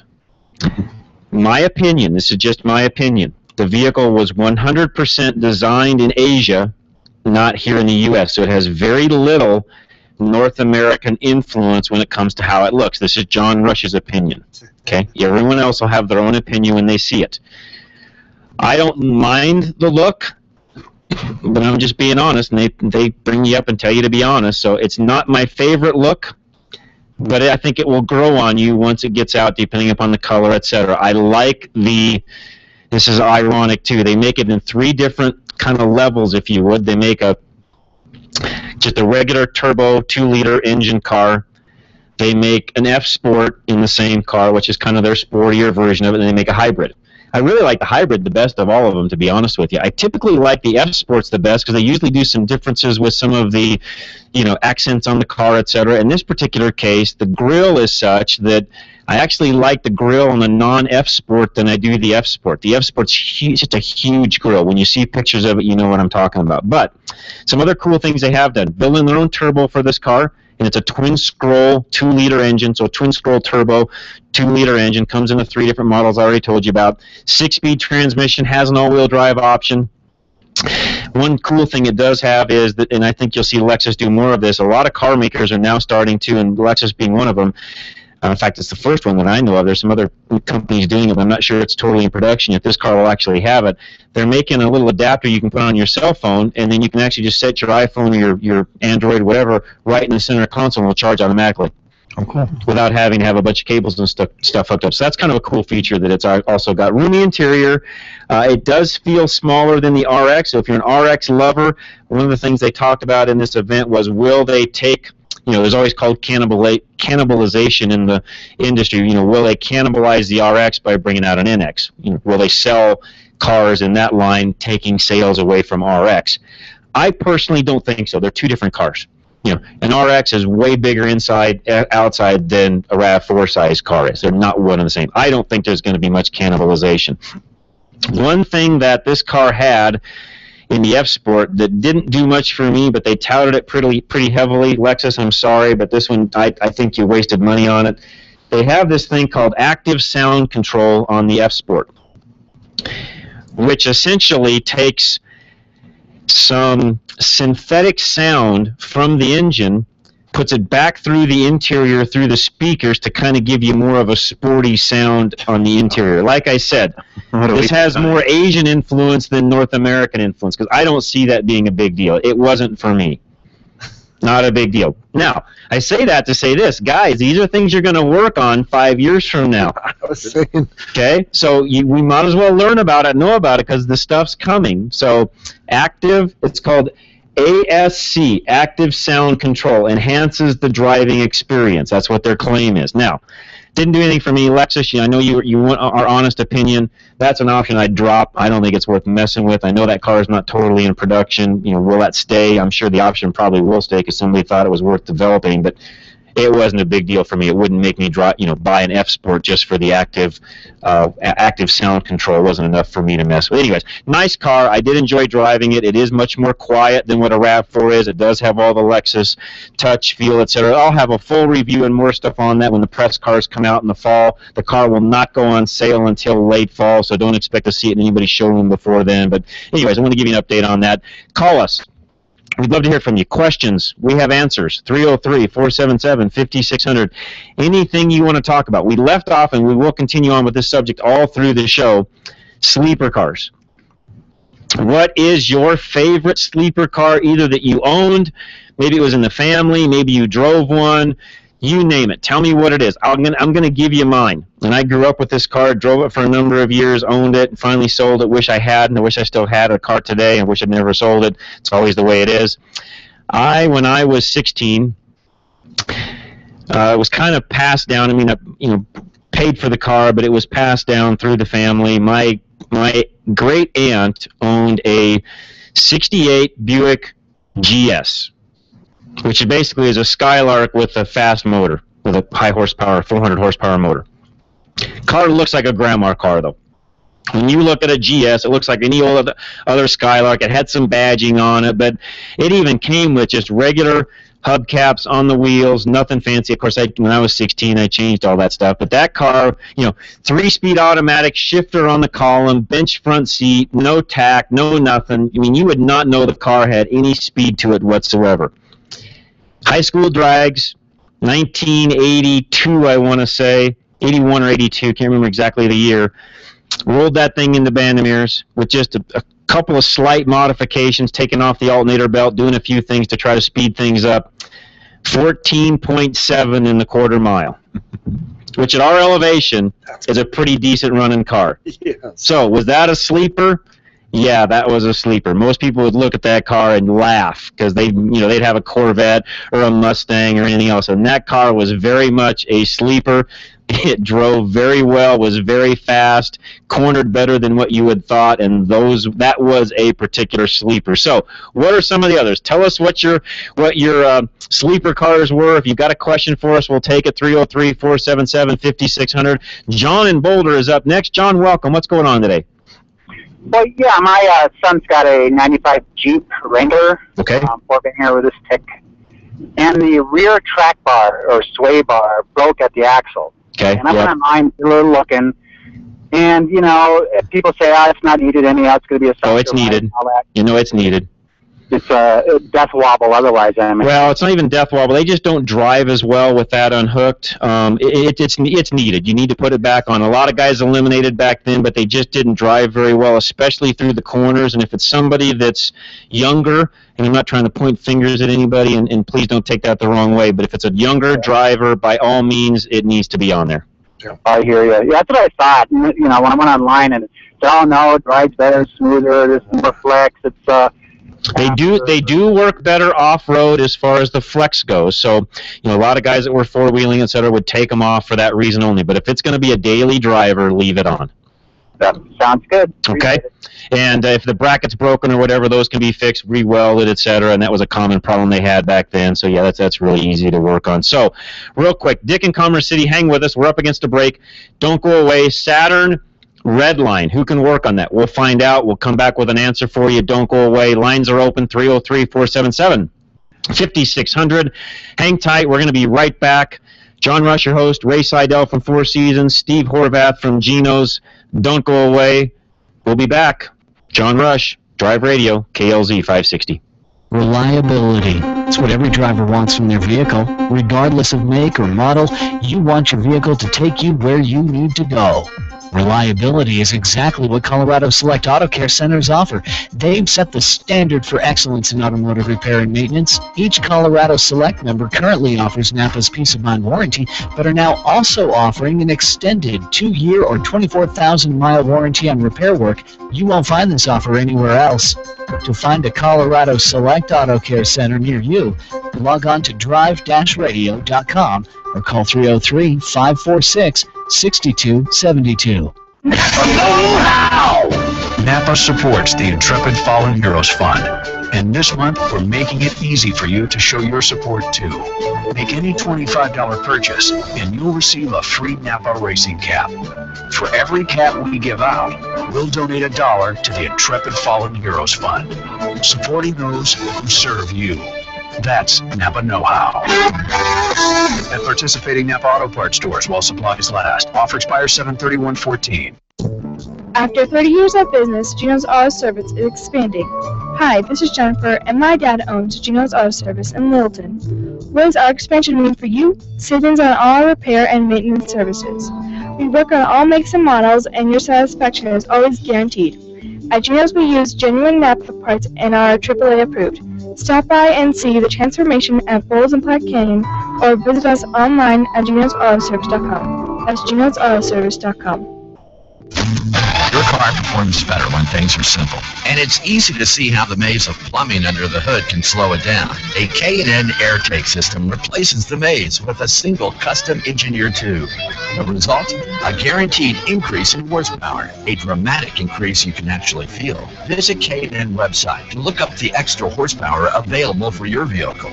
K&N, an American manufacturer since 1969.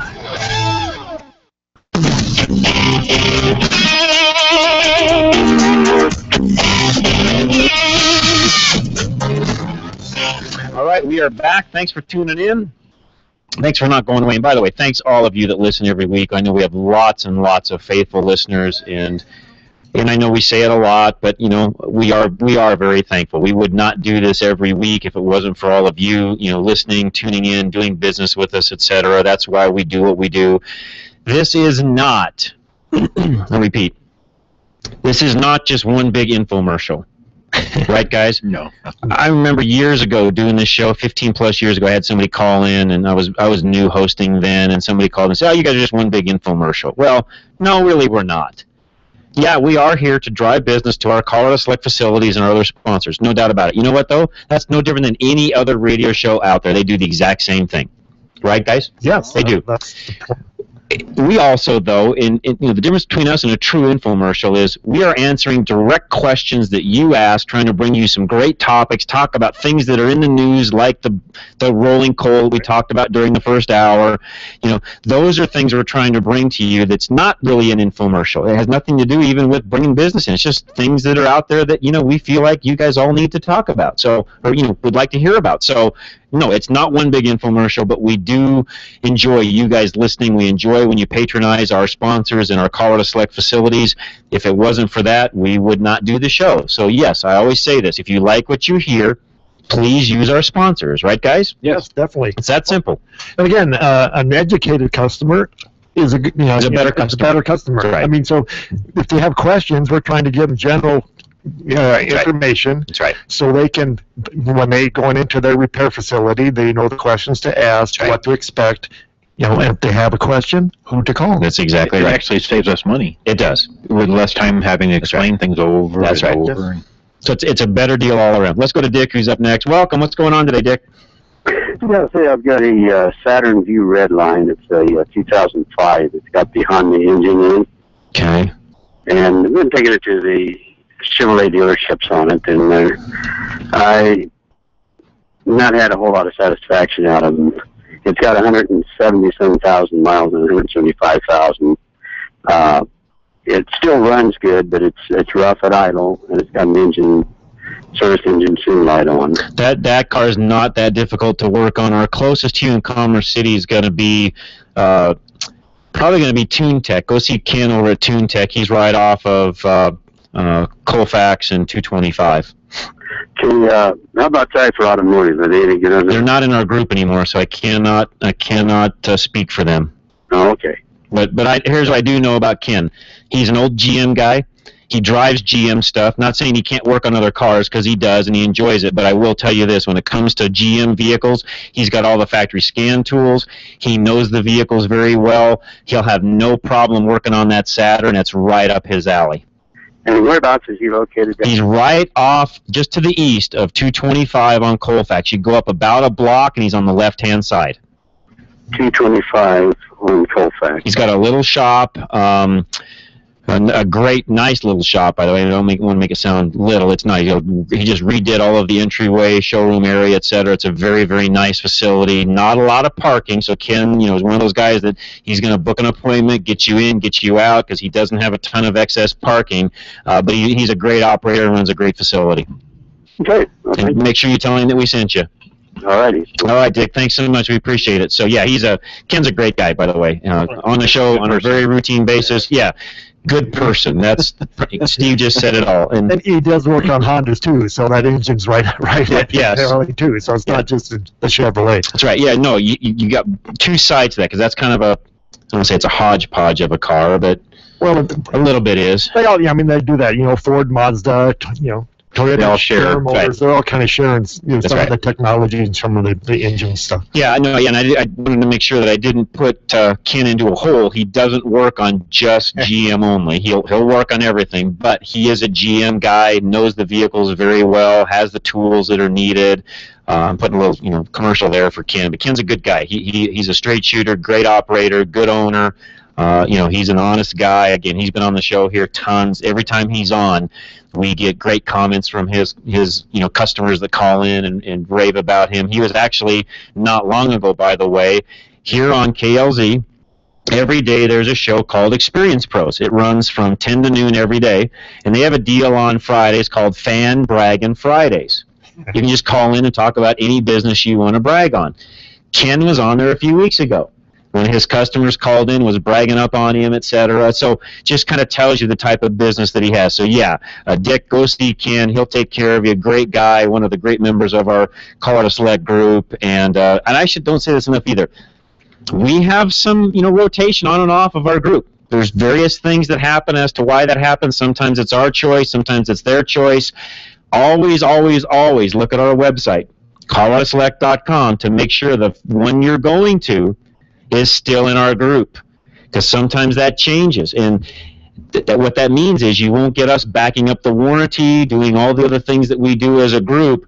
You're not getting that. Some of the specials we run, etc., they're not going to apply, because what we do inside of Colorado Select is different than what the other Napa Auto Care Centers and other auto care centers out there are doing. So please check, make sure that all that stuff is correct, and that the facility that you're using is one of our Colorado Select members, right, guys? You're smiling because you know what I mean. Well said. Well said. It can change from time to time, so just make sure that you're using one of ours. All right.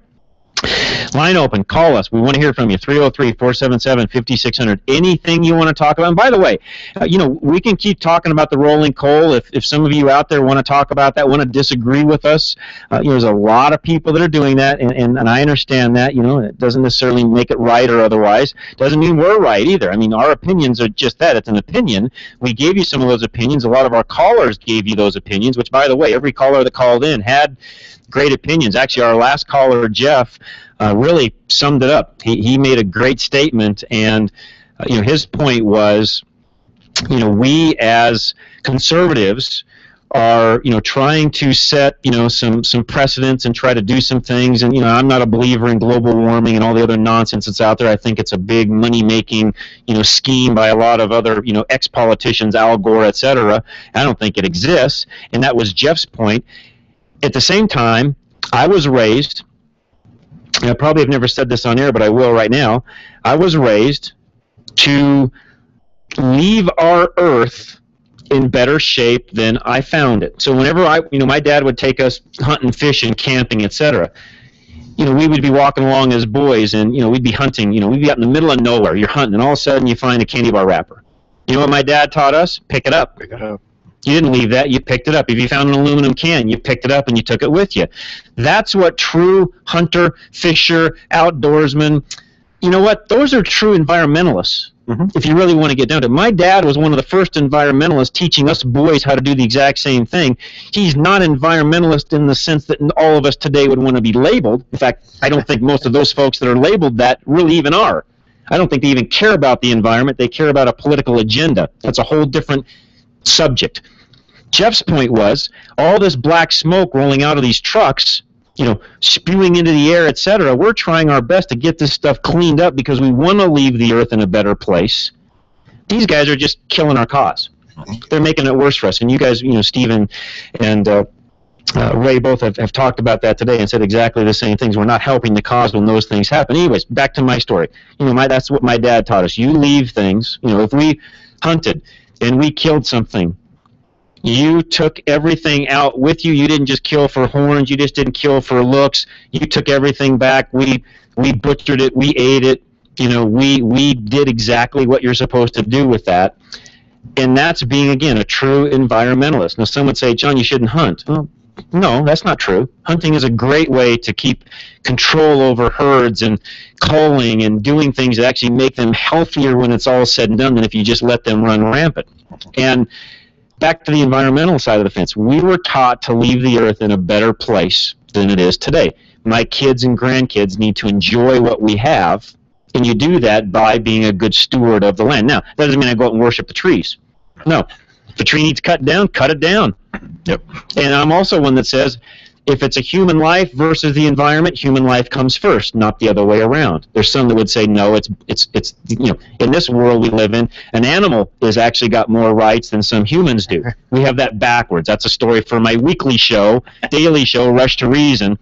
We talk a lot about that stuff. But the point being, Jeff summed it up, they're not helping our environmental cause in doing what they're doing because it's putting a black eye on all of us that truly do love our earth, want to leave it in a better place, want to clean things up. And even, you know, it's funny coming from guys sitting around this table that are in the auto industry, because most people would not look at us as being clean. But you know what? We are. Have been for years. We recycle fluids, we make sure stuff doesn't go down the drain that isn't supposed to. We're not dumping stuff out back at the shop that, you know, years ago, you know, a lot of folks used to do. That stuff doesn't happen at all, and that's just, you know, we are very, very clean in the way we do things, or they wouldn't be a Colorado Select member. Juan is up next. Juan, what's going on? I have a 1970 Cutlass, and I would like to, advice on rebuilding the motor. And I missed that part. You broke up for just a second. 1970, what is it? Cutlass. Oh, Cutlass, okay. And it has the 350 rocket in it. Yep. And I would like to, I don't know if I should get a block and have them redo the block and, you know, have it built that way, or no, you're always better off to leave what you have in the car. It helps with the originality of the car, etc. I would use what, especially if it's a car you don't drive every day and you have the ability to take the engine out and have it redone, I would redo the engine you have. Yes. Okay, and I mean, what type of horsepower do you think I could get out of that? Depends on what you want to build it to do. And what I mean, and literally I mean that is, there's an old saying, yes. Speed costs money. How fast can you afford to go? Yeah. And that's pretty much true with any segment, including your 70 olds. It really comes down to how much money do you want to spend as to how much horsepower you can generate. And I say that kind of jokingly, but that is the truth. You can do as much or as little as you want. Do you have anybody that specializes in, you know, like old Buick? Well, I would say call the guys, and I need to get them as a sponsor of our show because we recommend all the time people go see them. I need to go stop by and pay a visit. But Ridge Reamer here in town has done a lot of machine work, not just for myself, but guys that are in our Colorado Select group. Both these guys are shaking their heads because they know what I'm talking about. Go see the guys at Ridge Reamer. Please tell them you heard us on Drive Radio. That helps me when I go try to get some sponsorship from them. But they're a good machine shop. They do a good job, very honest. They'll do whatever you want to do. Okay. And they have good GM experience, by the way. Okay. Well, sounds good. They're good. They're good guys. Just make sure you tell them we sent you. That helps our cause. And as far as overheating, I mean, I have a leaking freeze plug on it, and I mean, I'm going to have it replaced. Yeah, all that gets done when you do an engine anyway, so that's a non-issue. All that'll get changed. Okay. Yep, they'll boil the block, clean everything up, put new freeze, they machine everything, then they go back, put the freeze. And by the way, they'll do anything you want to do. They can do full assembly, or they can do machine work, and you assemble it with yourself and somebody that can help you, or however you want to do it. They'll tailor it to whatever you want to do. So they'll machine it, install it. Yep, do whatever you want to do. Okay, thank you so much. You're very welcome, Juan. Thanks for calling in. Great question, by the way. And yeah, I need to go visit those guys. We talk about them almost at least once a month now, and sometimes even more. So Steve needs to make me a note and remind me. We need to go see Ridge Reamer and get them as a sponsor of the show. All right, let's take a quick break. We come back. Again, talk about anything you want to talk about. Rolling coal, cars that were sleepers. And what I mean by that, some of you that maybe just tuned in this hour, cars that really are super fast, powerful, strong cars, but looking at them from the outside, you would have never guessed it. Those are called sleeper cars. Give us your favorite, what that is. We'll be right back after these messages. Don't go away. John Rush, Drive Radio, KLZ 560. Do you know how many computers your vehicle has? At Arvada West Auto and Truck, we can tell how many there are. If your vehicle is a 1996 or newer, it may have multiple computers. Did you know that car computers need updating just like home or office computers? Arvada West is equipped to update most all vehicle computers. The process usually takes less than an hour and can help your vehicle perform efficiently. From the keyless entry to fuel strategies, this simple procedure can help prevent breakdowns and improve your performance. Call Arvada West Auto and Truck, 303-422-1065. Visit us on the web at arvadawestautoandtruck.com or stop by 11752 West 64th Avenue, where every question is important. Have you ever wished there was a place you could take your car, put it on a lift, and work on it yourself? My name is Craig Wallace, owner of DIY Auto Repair Shops. We have the lift, the tools, and the expertise. We offer a multi-tier program that allows you to do it yourself, technically assisted, or we can fix it for you. Check us out online at DIYAutoRepairShops.com or give us a call at 303-429-4000. Again, that's 303-429-4000. Let us know you heard about DIY on Drive Radio, and you'll receive 50% off your first DIY hour. We look forward to helping you succeed repairing and maintaining your car. Having transmission problems? Stop by Larry's Automotive today. We're your only Colorado Select Auto Care in North Denver that also specializes in automatic and manual transmissions. We're a family-owned small business taking care of your family-owned fleet of cars, trucks, and SUVs since 1994. We specialize in transmission and drivetrain problems and offer a 3-year, 36,000-mile warranty. We're also an ATRA member. Call us at 303-427-2108 for an appointment or find us on the web at coloradoselect.com. Larry's Automotive, a proud member of Colorado Select Auto Care. A 3-year, 36,000-mile warranty on every auto repair says so much more than, if it's not right, we'll try to fix it again. A 3-year, 36,000-mile warranty tells me that this is a master mechanic who's confident, who knows what they're doing. I mean, nobody offers a warranty like that, right? Colorado Select Auto Care Centers do, and only the members of Colorado Select offer a warranty this good. Find a mechanic who's a member of Colorado Select Auto Care at coloradoselect.org.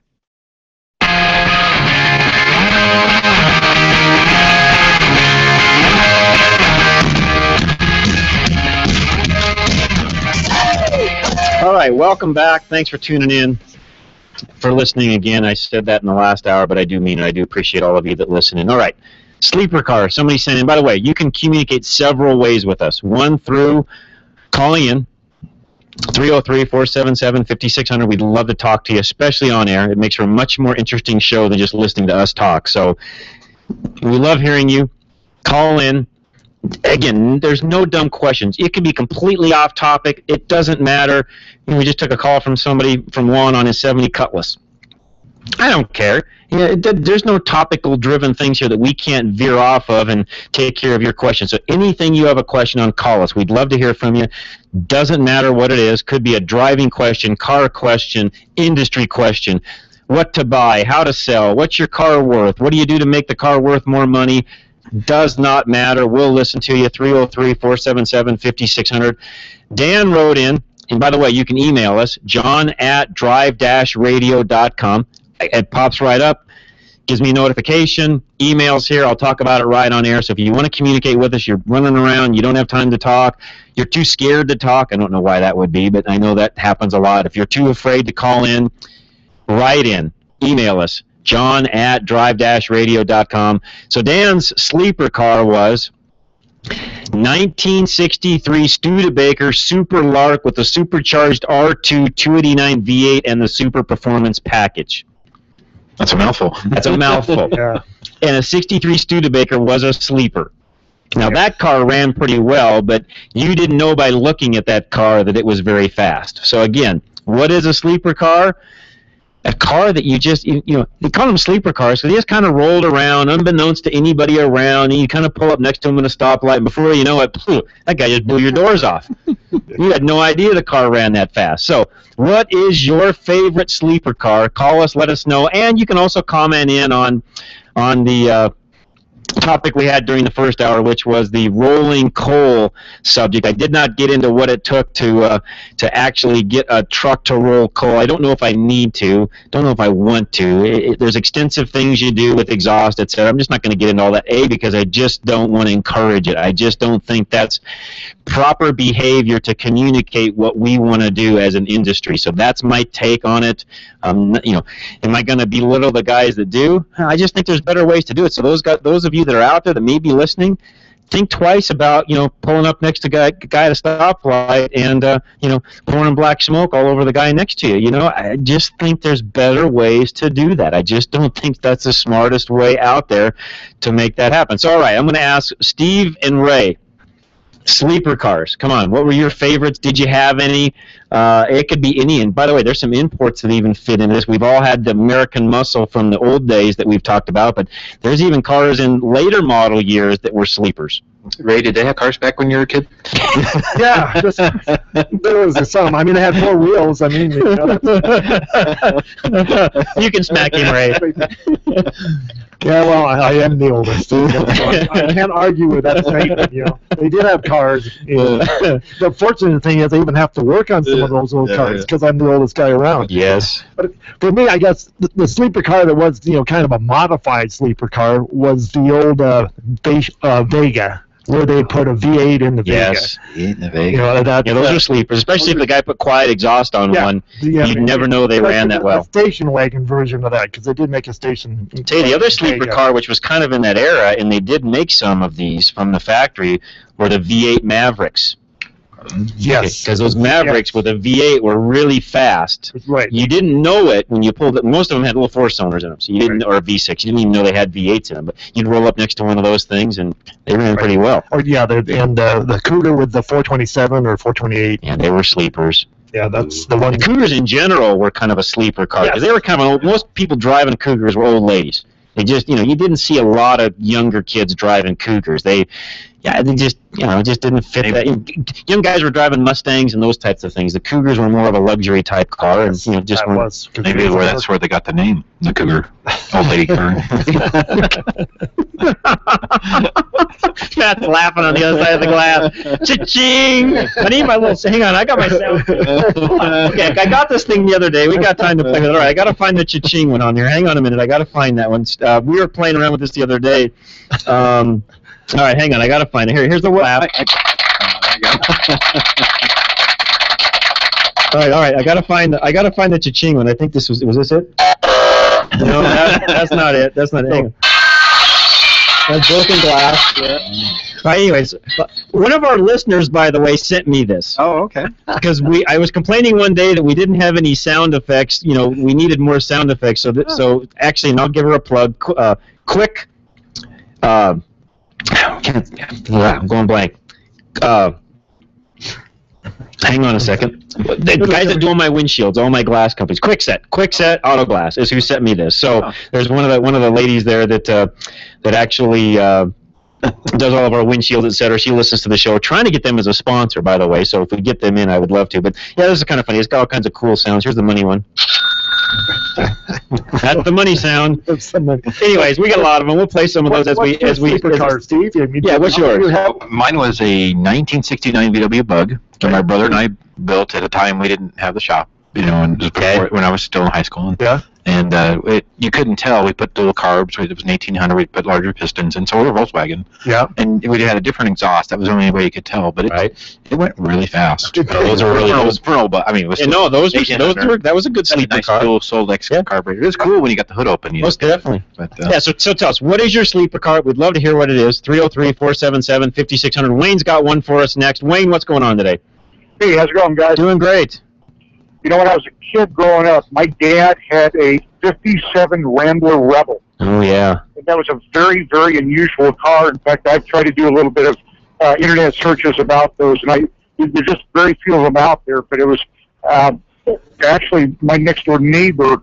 They had a Charger. I don't know what engine was in it, but it was the hot rod Charger, and you couldn't even keep the Rebel in sight. Really? Yeah, and that Rebel was it had a 327 AMC engine. Okay. And it was just hard to firecracker. Yeah, I'm looking at one on I just Googled it, and one came up. Actually, looks like it's running on the beach somewhere, so I don't know if it's close to Daytona or what, but it says Rambler Rebel right on the side of it. Yeah, and the car does not look fast at all. No, it's not. They're all used over in one color. They were silver with a gold inset. Yep, gold inset. Yeah, and that was, but it was a hot rod son of a gun, I tell you. Wow, I would have never guessed that one. That's a new one on me. I'm not sure I even knew about that car till you just said that. No, that was a good one. Very cool. Great. Appreciate the phone call, Wayne. You bet. All right, take care. Let's go to Sam, who's up next, has a question on the battery. Sam, what's going on today? Hi, John. Got a kind of an elementary question, but I'm wondering when I should replace the battery in my car. It's been in there 4 years, going on 5. It's a Honda battery, and it's if it makes any difference, it's supposed to be a 100-month battery.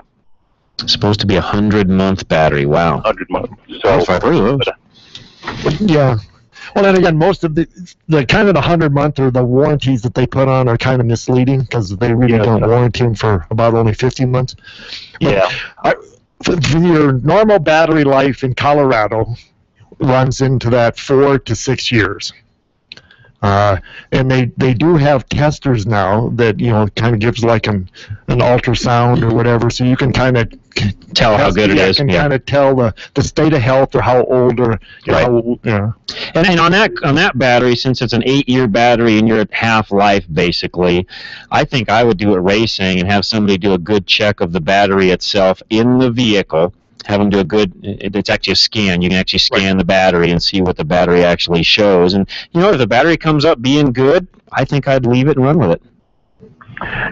Yeah, I appreciate that. When you do a replacement battery, what is a good battery to use? Oh, man, you're going to get every opinion under the sun. That's like asking a guy what's better, a Ford, Chevy, or a Honda. Yeah, and I'm not exaggerating. Every technician has their own opinion on what's a good battery versus not. And what I will tell you, and I think the guys in the room will agree, when it comes to batteries, you get what you pay for. Right, and you want to go towards the high end, like I said, the 84-month to 100-month, or even though they got a warranty longer, you're gonna have a better product, right? Rather than the 36 months or the real less warranties. But since we're still in Napa, Napa does do a very good battery. Yeah. Exide battery, and Napa's a good battery. There's a lot. In town, probably the top 3 are going to be Napa. Hensley makes a battery or sells a battery through distribution that's out of Penn, and then Interstate. Those are probably the top 3. And you know what? They're all great batteries. But to Steve's point, Napa makes a great battery. And I think there's only like 4 or 5 major manufacturers, so they're all kind of in this. Kind of goes back to our conversation we had last week talking about how many who actually make shocks anymore. Not as many as you think. Correct. Batteries are kind of the same way. Right. So, just get a good name brand. Yep. Okay. Last part of the question is: does it make any difference on the life of a battery if it's garaged, the car is garaged most of the time?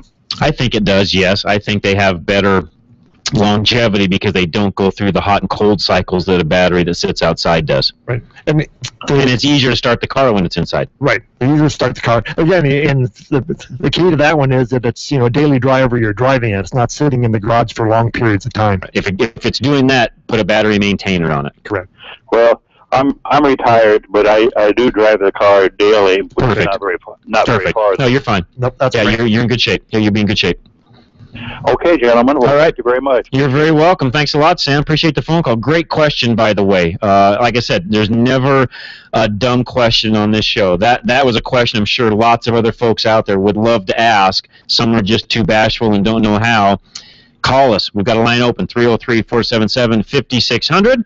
Tell you what, Matt, let's take a real quick break. We'll come right back. We've got Mike up in Longmont, has a sleeper car, and then Avon in Longmont's got an 06 F, I don't know, 150 maybe, with a transmission problem. We'll be back. Talk to them both as soon as we come back. Drive Radio, John Rush, your host, KLZ 560. When cologne is on sale for $3.49 a quart, you don't stock up. When bubble bath is on sale for $3.49 a quart, you definitely don't stock up. But now that Napa has Castrol GTX oil on sale for $3.49 a quart, you stock up your garage, your shed, maybe even your bathroom cabinets. Conquer the job with Napa Know-How. General States pricing. Sales prices do not include applicable state, local taxes, or recycling fees at participating Napa Auto Parts stores. Offer expires 7/31/14. Ah, summer. A time of fun, sun, high temperatures, and the ultimate family road trip. Before embarking on the ultimate family adventure, bring your vehicle over to Fort Collins 4x4 Center for a little TLC. Our summer maintenance inspection includes pressure testing your air conditioning system, checking your coolant levels and tire pressure, testing your battery, inspecting your hoses and belts for cracks, cuts, and bulges, testing your transmission, power steering, and brake fluids. Having your vehicle inspected before a long road trip can keep you on the road, not stuck beside it during your vacation. Fort Collins 4x4 is under new ownership as of January 2014. Stop by and see what's new. Located a few blocks north of Old Town on College Avenue in Hemlock, we're open to serve you Monday through Friday, 7:30 to 5:30 p.m. with shuttle service and after-hours drop. Give us a call at 970-482-5500. Follow us on Facebook or check us out at FortCollins4x4.com. Reliability. It's what every driver wants from their vehicle.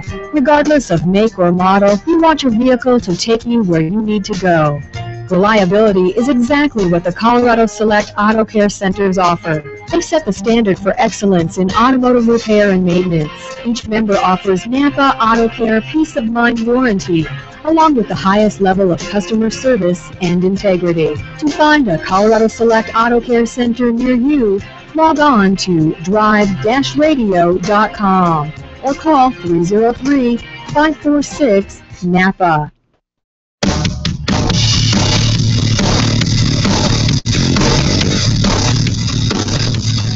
All right, we're all laughing through the break there playing with my little sound machine.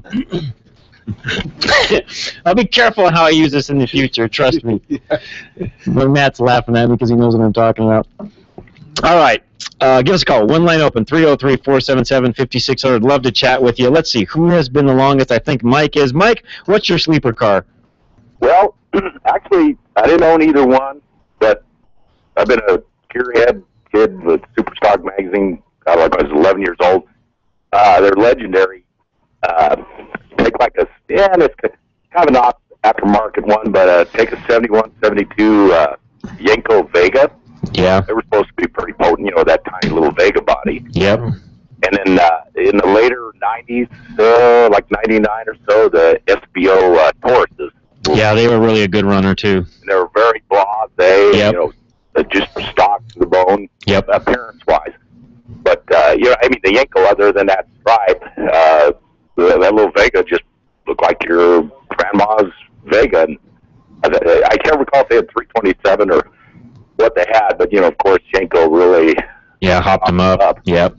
Tell you, the other car that was a sleeper in later model cars that most people don't know about is the one car that's a real sleeper is the Chevy Trailblazer SS. Interesting. That car's got a full V8, high horsepower, good exhaust, got wide tires. I mean, the only thing that kind of gives that car away is the badging, and it's got wider. It sits a little lower, and it's got wider, squattier tires on it. But that thing runs really well. Yeah. And Welty, you just remind me the little Cyclones. Yes, those were sleepers too. They hauled the bacon. On them, but that was about it. Yeah, they dual turbo V6. Those things ran. Wicked. Yes, they did. They had Typhoons and Cyclones. Both were that way. But yeah, closest I had to that was kept going for my brother when I went into service. I had 67 Fairlane with a high performance 289. Yeah, those are good cars too. Yeah. You look at it and you go, that's just a grocery. No, those things ran really well. I could light them up easily. Yeah. It's just a little stock bone 67 Fairlane wagon. Yeah, that's great. It's funny. You guys are really bringing back some memories. That's awesome. Well, we'll keep the juices flowing and keep guys calling in. Thanks for calling, Wayne. We appreciate it. Anybody else with a sleeper car, we're going to run this all the way to the end of the show. So call us. Let us know what it is. We'd love to hear from you. 303-477-5600. Evan's next. What's going on? What can we do for you? Hello, Evan. Hello. Hello. What's going on with your Ford? I got a transmission issue with it.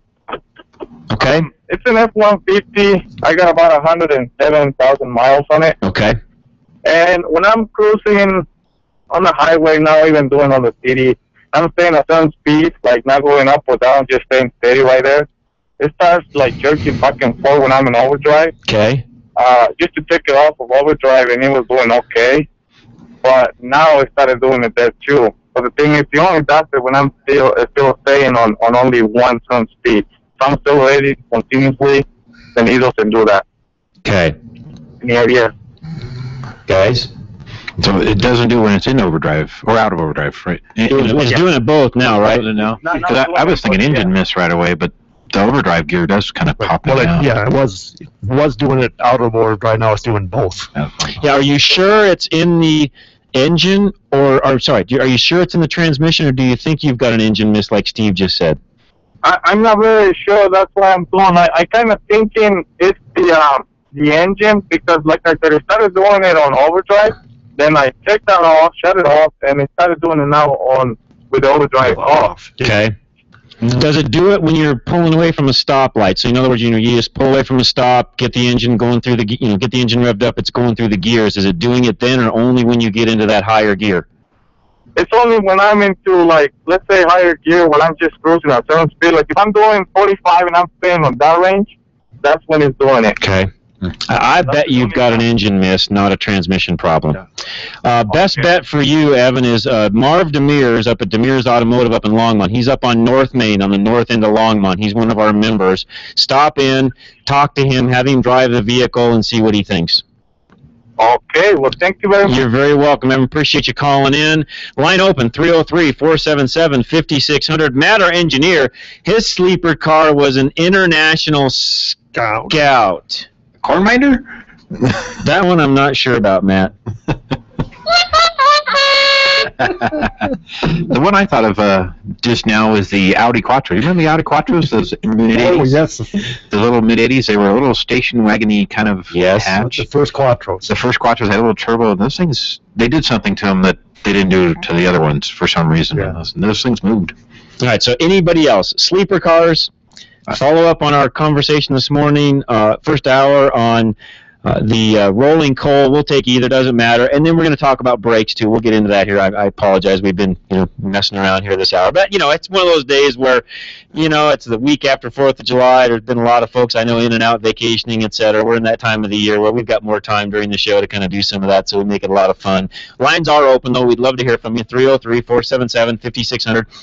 And seriously, we do want to take care of your problem. So like Evan on his F-150, if you've got a real problem, we'll listen to you, talk to you, try to work through that problem, see if what we can do to help you out with it. So, don't be bashful. Call us, whatever you've got, anything you want to add, subtract from, talk to us on, ask questions on. Doesn't make any difference. We'd love to hear from you. 303-477-5600. We do have lines open, and we would love to hear from you. So real quick, guys, brakes.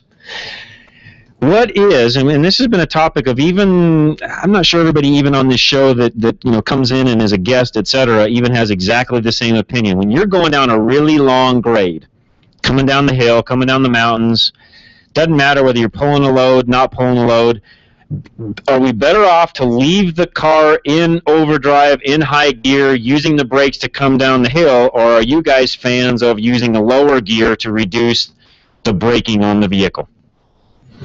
Give me your thoughts. Good question.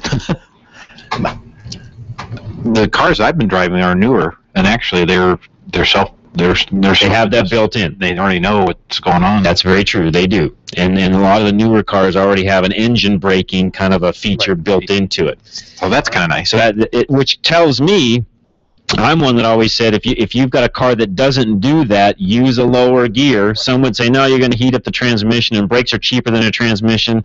You know, in all the years I've done it, I've never burned up a transmission coming down the mountain using that instead of the brakes. Well, I think it's safer too. I think it's a combination. I mean, you're using that lower gear to help the braking, so you don't overheat the brakes. So you're kind of using back and forth on that. I agree. You know, and again with the braking part, it's one where you usually don't want to be sitting there holding the brake all the time. Right. You want to apply and release to try to let them cool a little bit, so you don't get that warp. If you get overheated, now you've got other problems. Correct. Because you know, if the brakes get overheated, they can fail. You're exactly right. So yeah. And I agree with that wholeheartedly. Let's go to Patrick, who's up next. Patrick, what's going on? I got a 99 Honda Civic. My wife was driving it, and it blew a head gasket. It filled the radiator with motor oil, and she shut it off pretty quickly. I don't think it overheated real bad. But how many hours do you think it'd take me to rebuild that? A couple days. Like 16 hours, huh? By the time you pull it, get it all machined, and you have to have somebody do the machine work, and that's if there's nothing else that's happened to the engine itself. I mean, if you're really a good technician, really have all the right tools, etc., you could do that in a couple of evenings. It wouldn't be a full 16 hours. I'm meaning a couple of days, because you're going to have time in between for machining, etc. It's probably more like a 6-8 hour job. How many miles is on, Patrick? 263, I think. 1,000. Then you need a new motor. Or I said you need to totally rebuild it, Yeah, you need to go through it. I would not just do the top end of that motor at that kind of mileage. That kind of mileage.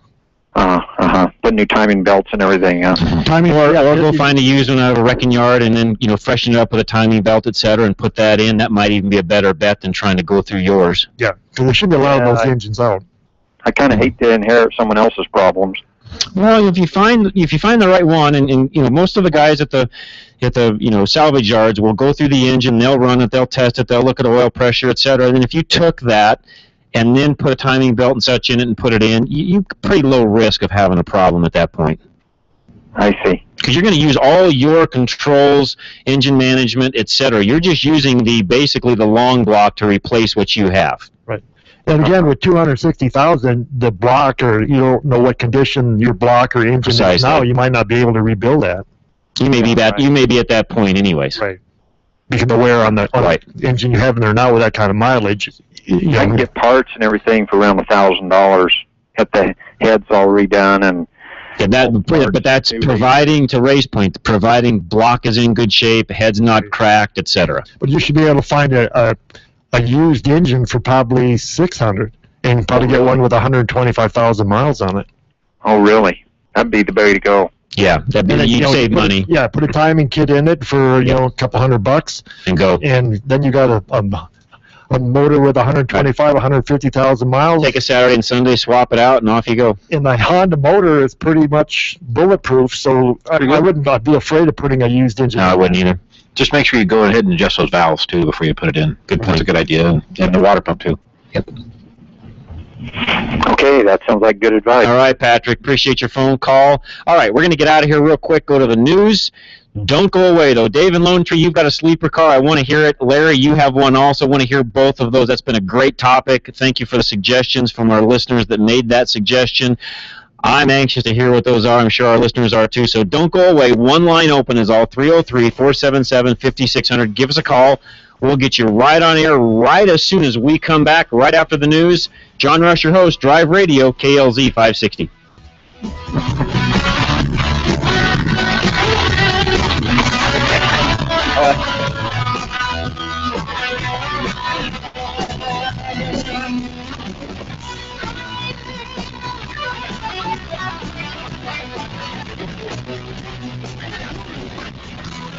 Drive Radio is a presentation of Colorado Select Auto Care Centers. The independently owned and operated shops of Colorado Select hold each other accountable for the highest standards of technical expertise, honesty, and professionalism. They all understand that choosing a mechanic is risky business, so Colorado Select was created by this exclusive group of like-minded professionals who are dedicated to raising the level of consumer confidence in Colorado's auto repair industry. Schedule your next oil change at any of the Colorado Select Auto Care Centers heard on Drive Radio, and you'll immediately see the difference.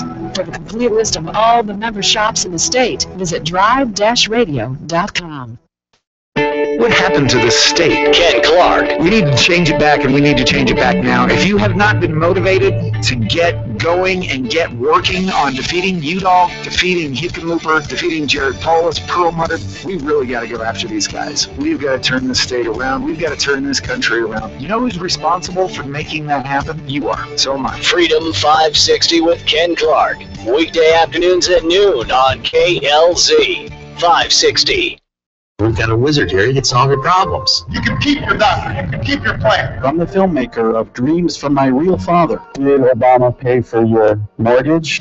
Utopia. It's the kingdom of heaven on earth. That's what they believe. What I call it is the urban renewal project. So we make the world as it should be. Everybody who had been doing business legally wound up a criminal. Come see the movie. There's no place like Utopia. I need you to keep open. Starts July 18 at UA Colorado Center by Dave & Buster's, rated PG-13. This is the legendary KLZ, AM 560, KLZ HD Denver, and online streaming at 560thesource.com. Since 1922, KLZ Denver. This is the Blaze Radio News. I'm Brad James. Republicans calling on the president to secure the southern border with a National Guard. And now a disturbing report on what some of the illegal immigrants pouring into the U.S. are able to do. The Blaze Radio's Greg Moore has that story. Illegal immigrants are apparently being released on their own recognizance and later being allowed to get on board commercial airliners by simply showing their Notice to Appear forms. That's according to a National Border Patrol Council spokesman, Hector Garza. Garza expressing concern that the illegals are only required to show paperwork that could be easily copied or forged on any home computer to board planes used by the American public. An illegal's Notice to Appear form has no photos, says Garza. Anyone can make and manipulate one. They have no security features, no watermark, nothing. Garza says the documents are printed on standard copy paper based on the information the illegal immigrant says is the truth. This is news on the Blaze Radio Network. Everyone is making the switch to the Blaze to make it their source for the truth. Why not make it your source for the truth? Make theblaze.com your homepage for news that the other outlets won't even touch. Subscribe to The Blaze TV at theblaze.com/TV or on Dish Network and get access to original programming like For the Record, the show that exposes what's really going on that the government doesn't want you to know. And Real News, the daily conversation on the topics of the day that matter most. Check out the Blaze Radio Network at theblaze.com/radio with original shows like Buck Sexton, The Morning Blaze with Doc Thompson, Pat and Stu, and Jay Severin. Or, if you need something to hold in your hands, subscribe to the Blaze magazine. So basically, anywhere you need to go, you can take the truth with you by taking the Blaze with you. This is the Blaze. Truth lives here. So just to recap, anywhere you need to go, you can take the truth with you by taking the Blaze with you. Find out all the ways at theblaze.com. The Blaze Radio News on KLZ 560 The Source. Being an expert on general automotive knowledge, what would the correct ignition timing be on a 1955 Bel Air Chevrolet with a 327 cubic inch engine and a 4-barrel carburetor? It is a trick question. Watch this. The Chevy didn't make a 327 to 55. The 327 didn't come out till 62. And it wasn't offered in the Bel Air with a 4-barrel carb till 64. However, in 1964, the correct ignition timing would be 4 degrees before top dead center. Get ready for another hour of Drive Radio, brought to you by Colorado Select Auto Care Centers. Got a question for the experts? And give them a call, 303-477-5600. Now it's time to pop the hood and get our hands dirty. Drive Radio on KLZ 560 The Source.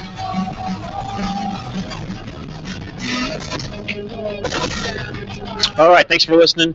Thanks for holding on during the break. Real quick, one announcement, which I was going to make last hour and forgot. Sportsman of Colorado, which is on typically 7 to 8 a.m. here on KLZ, so it's on before us early in the morning. Starting August 2nd, they will be on from 1 to 2 p.m. Yay, yeah, Matt's doing a yay, I'm doing a yay. That was actually kind of a little brainchild between myself and Scott Watley. Really felt like his show would fit in really well right behind ours. There was an opening that just came up, so management has decided to flip some things around, and Scott's going to be on right after us, and that's a great thing. There'll be a lot of things we can dovetail together. You know, everything we do typically involves the outdoors anyways with your car, because you're not driving indoors, so it's a real great combination. That'll be a lot of fun. Looking forward to that. So starting August 2nd, so here in a couple of weeks, actually 3 weeks from today, I believe it is, right? Or is it more than that? Hang on, guys, I got to look at the calendar. How many weeks away is that? It will be, get my month calendar out here. It is exactly 3 weeks from today. So in 3 weeks, we will be switching, or he will be switching to 1 o'clock right after us. So we'll have some special things going on that day. It'll be a lot of fun. I'm actually coming back from vacation that morning. Larry's going to pick me up from the airport, and we're going to fly down here and do the show. So it'll be a lot of fun. And actually, I'll still be around. I'm going to do the show while I'm on vacation too. So I'll do some filling in. Not sure exactly what our total schedule is yet, but you won't hear me go away. I'll just keep things rolling along here while we're gone. So lines are full. As soon as somebody jumps off, give us a call. We'll get you right on air. All right, Dave, what is your sleeper car? Hey, guys, just started listening to your show and love it. Thank you. You know, you betcha. My sleeper car, it was not mine, but I drove it on several occasions.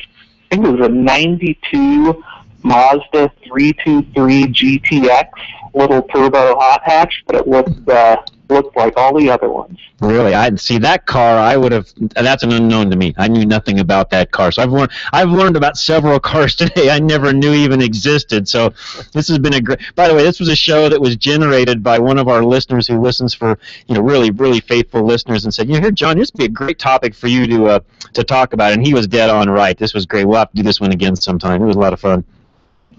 I'm kind of glad somebody called about foreign cars.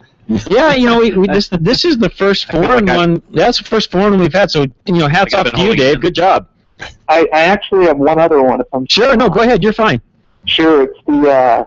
It was also a 92. I think it was a competitor to the Mazda 323 GTX. But Toyota Celica had a GT4 that year that was also turbo all-wheel drive, and the one I drove was not stock, but I heard the stock ones were pretty fun too. The one I drove probably had about 230 horsepower of that little car. It was a good time. Interesting. Those are hard to find. We had one at the shop. And people were wanting to buy it. It was a popular. Really? Yeah. All right. Hey, appreciate you listening, Dave, and thanks for the phone call too. First time listener, first time caller. Thanks a lot. We do appreciate it. 303-477-5600 is our phone number. We'd love to hear from you. And man, yeah, thanks a lot for listening first time. We really do enjoy that. That's what we're here for. So Dave, appreciate it. Tell your friends, family, anybody else you know. And by the way, those of you that are listening now on air, you know, over the airwaves, you can also listen to us online. Just go to 560thesource.com, click on the listen live. You can get us that way. Anything on KLZ you can listen to at that particular time. It's real easy. It'll stream it right across. And by the way, it's a great signal. So if you've got a decent internet connection, it's a great way to listen. Some of you that get into some, you know, interior offices, buildings, etc., where the AM signal's not so great, don't worry. Just go online, listen to us there. It works out great. You can also, if you've got a smartphone, Android, iPhone, whatever, there's an app called TuneIn. T-U-N-E, or no, T-U, I don't know, it's on my phone, TuneIn. Just, if you go to the app section of your phone, just go to, you know, Google or look for TuneIn. You can't miss it. Once you get the app up and loaded, look for 560, KLZ 560, and you know what? Anything that's on the streaming at that point in time, you will hear. So you can always hear us, hear any of the other shows, etc. It's a great way to listen. By the way, when I'm on vacation or I'm doing something else and I want to hear you, even checking on the guys when they're doing it in my place, works perfect. It's a great app. It's clear. In fact, there's times where I'll be out running around mowing the lawn, doing whatever, and I want to listen to KLZ. I just pop it up on my app, listen in, because it doesn't matter. If you've got 3G, LTE connection, Wi-Fi, whatever, it's like having a little radio in your pocket. You just tune in, and that's why it's called the TuneIn app. It works really well. So, great ways to listen to us, and you can also find us on our website, drive-radio.com. All of our podcasts are there. And I've just recently, we're going to start moving our podcasts off to a third-party provider because it's much easier. I can embed the sounds into Facebook, do some other things. It's called SoundCloud.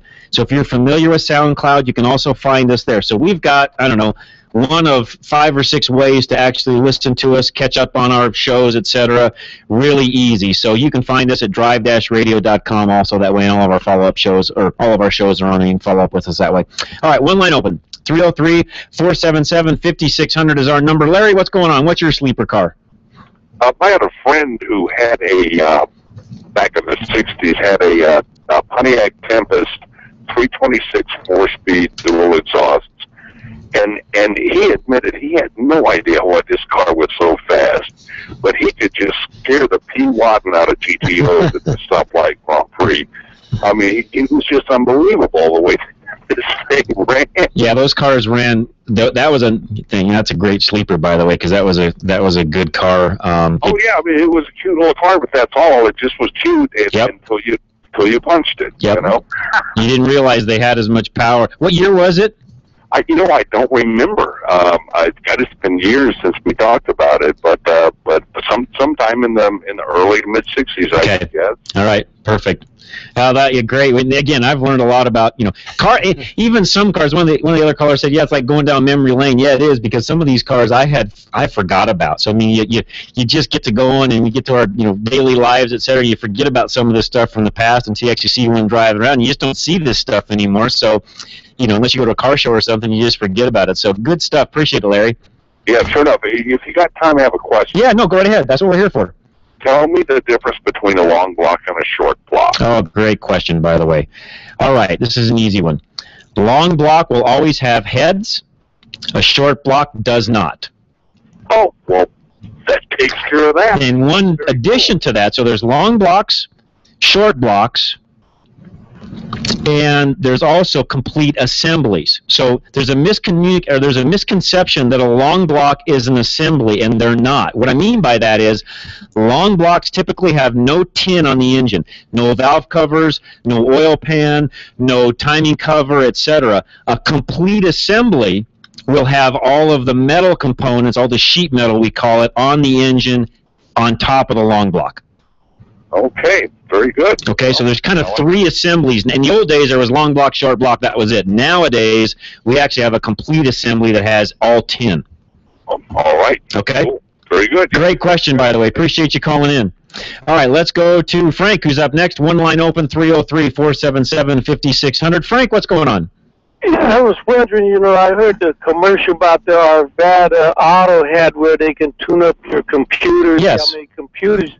Wouldn't you know you need to do that, or can you do it yourself, get a tool, or... You cannot do it yourself. Let me rephrase that. With enough investment in tooling, yes, it can be done at home yourself, but it's very expensive to do. You need to spend a couple $1,000s to have the right tooling at a minimum to even do it, and then you need a subscription to the OE website to even find the software you need. When is it needed? That is a great question. Typically speaking, late model vehicles, 96 and newer, first of all, they're the only ones you can really do a reflash on. Now, typically by now, you're probably not going to have to worry about reflashing anything that's about, I don't know, guys, 7, 8 years old and older. By now, they've typically had the flashing they've done. There's no more releases coming out from the manufacturer to do any kind of updates. So you're really looking at cars that are in the, out of warranty 3 years to 6 or 7 years. Kind of that range is typically where you're going to find most of the flash updates. Oh, okay. I got a 2000 Chevy Metro 3-cylinder. That one you're not going to do anything with. Yeah, probably. And that's basically, you can go into the dealership and they kind of do it, or they know what to do even. The dealer can, and most independents, if they're sharper independent facilities, most of them have the tooling to also do it. But on a 2000 Metro, you're not going to find any newer software for that to even bother with it. And cost? And, well, yeah, for cost, it varies on what they're doing, I mean, and what the shops, has. So you mean, and the vehicle depends on greatly what the vehicle is, because some require a lot more. How do you want to say this, Ray? They're more intricate in how you actually have to do the flash. Some require specific battery chargers on the battery to do the reflash, and some are more involved and take more money to do. But again, usually they're trying to correct specific problems. Correct. So I mean, say if they, the idle was too low, they would put a flash program in there to raise the idle, or say the shift point for second gear was a little bit late, so you get a little stumble. They would adjust that shifting in the transmission. Emissions updates, things along those lines. So yeah, but usually when you're reflashing or you so-called tuning up the computer, they're trying to correct a specific problem. Right. So I mean, it's not where you just go in and they redo everything. There's a specific area that you're addressing. But in generally speaking, in general is what I was trying to say. Vehicles that are, in this day, 2005, 2006 and older probably aren't worth messing with, because most of the updates have already been done either by a dealer or an independent by now. Anything newer than that, yes, that's a candidate. What's this reflash like? It's sort of maybe like a recall or something else? No, it's basically like when Windows or Mac does an update on your computer software itself on the operating system. We're updating the operating system inside of your car computer. Oh, I get it. Thank you. Okay, that's what that is. We're updating the operating system, the programming that computer takes to run all of the management, transmission, fuel, timing, all those different things. So, one line open, 303-477-5600. Russ in Cheyenne, he's got a VW question, and I'm going to add to our sleeper topic. And then Richard in Dacona's also got a sleeper comment he's going to add also. So those are fun ones to watch come up on my screen. One line open, 303-477-5600. John Rush, your host, Drive Radio, KLZ 560. Reliability. It's what every driver wants from their vehicle. Regardless of make or model, you want your vehicle to take you where you need to go. Reliability is exactly what Colorado Select Auto Care Centers offer. They've set the standard for excellence in automotive repair and maintenance. Each Colorado Select member currently offers Napa's Peace of Mind warranty, but are now also offering an extended 2-year or 24,000-mile warranty on repair work. You won't find this offer anywhere else. To find a Colorado Select Auto Care Center near you, log on to drive-radio.com or call 303-546-6272. When your battery goes out on you, it's like a sucker punch to the gut.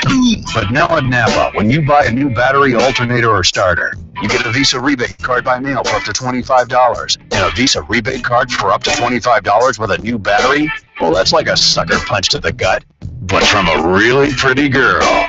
Conquer the job with Napa Know-How. At participating Napa Auto Parts stores. Offer expires 7/31/14. After 30 years of business, Gino's Auto Service is expanding. Hi, this is Jennifer, and my dad owns Gino's Auto Service in Littleton. What does our expansion mean for you? Savings on all repair and maintenance services. We work on all makes and models, and your satisfaction is always guaranteed. At Gino's, we use genuine Napa parts and are AAA approved. Stop by and see the transformation at Bowles and Platte Canyon, or visit us online at ginosautoservice.com. That's ginosautoservice.com. Ever try to buy an air filter and get lost in catalogs and vehicle descriptions? Well, K&N, the inventor of reusable cotton filters, has got the answer to the mess. Just visit knfilters.com and enter your vehicle identification number off your dashboard or car registration, and K&N will show you the filter that fits your car. It's never been easier to buy a K&N, the filter that helps your car run better.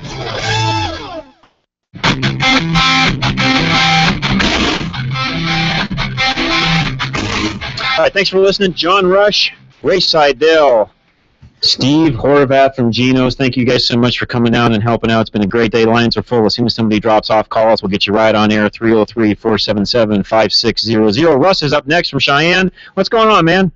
How you doing? Doing great. Good to hear from you. You know, sleeper car-wise, I rode in one of those, I can't, the name is escaping me. It's built off the Impreza platform, the Subaru. Oh, yes. WRX? Yeah. The WRX. It was the twin-turbo beast. Oh, yes. Holy cow. Yeah, those things are a beast. That was a surprising ride. Yeah, those things are way faster than you give them credit for. Yeah, it was I would say it was the most fun car I've ever rode in. I think the most fun car I ever rode in was probably a 426 Cuda. Yeah, they were fast too. That one it was just pure thunder. So yeah, they were. That was a fast car. I tell you, I put a. This is for everybody else listening. This is not a sleeper car, by the way, but one of the. I think it's going to turn out to be one of the fastest, if not the fastest production cars out right now. Is the Dodge Challenger Hellcat. And the thing runs. I put it up on the web. I put it up on Facebook yesterday. It's 707 horsepower. With a set of drag slicks on it, will run 10.7 in a quarter mile. Oh. That is stinking fast. Factory. I mean, that is, guys, those of you listening, if you've never been 10 seconds in a quarter mile, I'm telling you, I have. I used to have a race car back in the day, ran a little T-Roadster at Bandimere, used to run around 9.5, 9.6 on the quarter mile, and I'm telling you what, anything under 11 seconds, I mean, 11 seconds is even fast, but 10 seconds in a street car, that is stinking fast. Well, most people wouldn't understand 12 seconds. No, 12 seconds is fast. 12 seconds is fast. Yeah, 12 seconds is a very... Well, you know, I was talking earlier about my old Buick. You know, that car would run 14.7 at Bandimere's, and I tell you what, that was a pretty good ride for what it was. So, in this day and age, a car that'll run under 15 seconds, that's pretty decent running car. Yep. Yeah. So what's your VW question, Russ? Well, I just picked up a little Volkswagen Bug, a 2001. Okay. That they had the timing belt brake on. All right. And they were just going to send it to the junkyard, and I figured, well, I might as well play around with it before it does. And I thought it was just a regular gas engine. I got home and found out it was the turbo. Oh. How robust is the bottom end on those motors? Pretty good. Turbo Bug. Oh, yeah. No, he's real good. I owned one of those back in the day, actually. It was a good little car. Yeah, the little turbo kind of gets up and goes. Yeah, it does. It's a sleeper. The car runs real well, too. That's a sleeper all by itself. Yeah. Do they have a forged bottom end in them, or are they... I don't know. No, it's nothing too special. It's like any other Volkswagen product. Okay, because I'm with the timing belt braking, I'm trying to decide whether... How many miles are on it? 90. Oh, yeah. You just rebuild that upper end, pull that head off, and redo the valves. The lower end should be fine. So the valves, because that's the thing is the car was idling when the belt broke. So it shouldn't. It may have touched the pistons a little bit, but most of the time they don't poke holes. Okay, because I've had family members do that with Kias, and they poke holes. Yeah, well, pretty rare on. That's not a Kia, so you'll be okay on that. Yeah, I've only seen a good look. What'd you have to give for that car, Russ? Oh, you stole it. It doesn't matter what you do now. You stole it. You're in good shape. And the thing is I bought it sight unseen. I didn't even look at they just said they were going to send it to the junkyard. Awesome. And it turned out to be the most options Volkswagen Bug. I was going to say, that car probably has leather and the whole bit. Yeah, it's a nice little car. Yeah, those are great cars. You know, they got a little wing in the back. When you get going over a certain speed, the little wing flops up, or you can turn it on, you know, or you can turn it by yourself, you know. Yeah, right underneath the rear window, it's got this little wing that'll pop up to give you more aerodynamics when you get going above, I can't remember what it was, 65, 70, the little wing pops up. Or there's a little button on the dash where you can make that pop up. Like I said, I owned one, or my wife owned one of those way back when, and yeah, that was a fun car. In fact, she just texted me, my little Bug, that was a sleeper? Yeah, that was a sleeper. That thing ran like you stole it. The heads on those, are those typically rebuildable at that point, or do you have to get new heads? No, you should be able to rebuild that. Yeah, you'll be fine. For $500, who cares? Put a new one on it if you have to. That was my point. That's why I bought it. But it made me happy because I thought I was going to have to yank the engine apart. And you're in good shape. Just put valves in it. That'd be wonderful. And typically, it's only the exhaust, I think, is the ones that generally ban, if I remember right. So but if you do them just all, go through them. Yeah, I would do them all. Just go through them all and don't worry about it. Is it easier to yank the motor to do the work? Yes. Pull the head off. No, you can pull the head off in the engine. In the engine. No, you don't. You want to pull it? No. What's tight in there? It's easy. Steve's a better man than me. All right, well, do it in there then. And by the way, Steve's the Volkswagen expert, so if he says do it in there, do it in there. We never pulled them. What about the clutch on this thing? What do they typically last? Yeah. That's that turbo. Yeah, and I mean, at that point, you might as well pull it and do it outside and then do the clutch. Yanking and putting the clutch in. Yeah, that's true. At that point, do that. Yeah, that'd be a good idea. Okay. At $500, yeah, do all that. Okay, I'll do that. Let me know when you're done and how it runs. Cool. Appreciate it. All right, Russ, thanks for calling. And by the way, Russ, run high-octane fuel in that. In fact, I think it requires it, but we always ran 91 octane in ours just because it ran better, had less pinging, and synthetic oil. That was another biggie on those engines. You want to run full synthetic oil on that car, not the hybrid or the mix or any of that stuff. Run a full synthetic. All right, Richard is up next, has a sleeper car also. What's going on, Richard?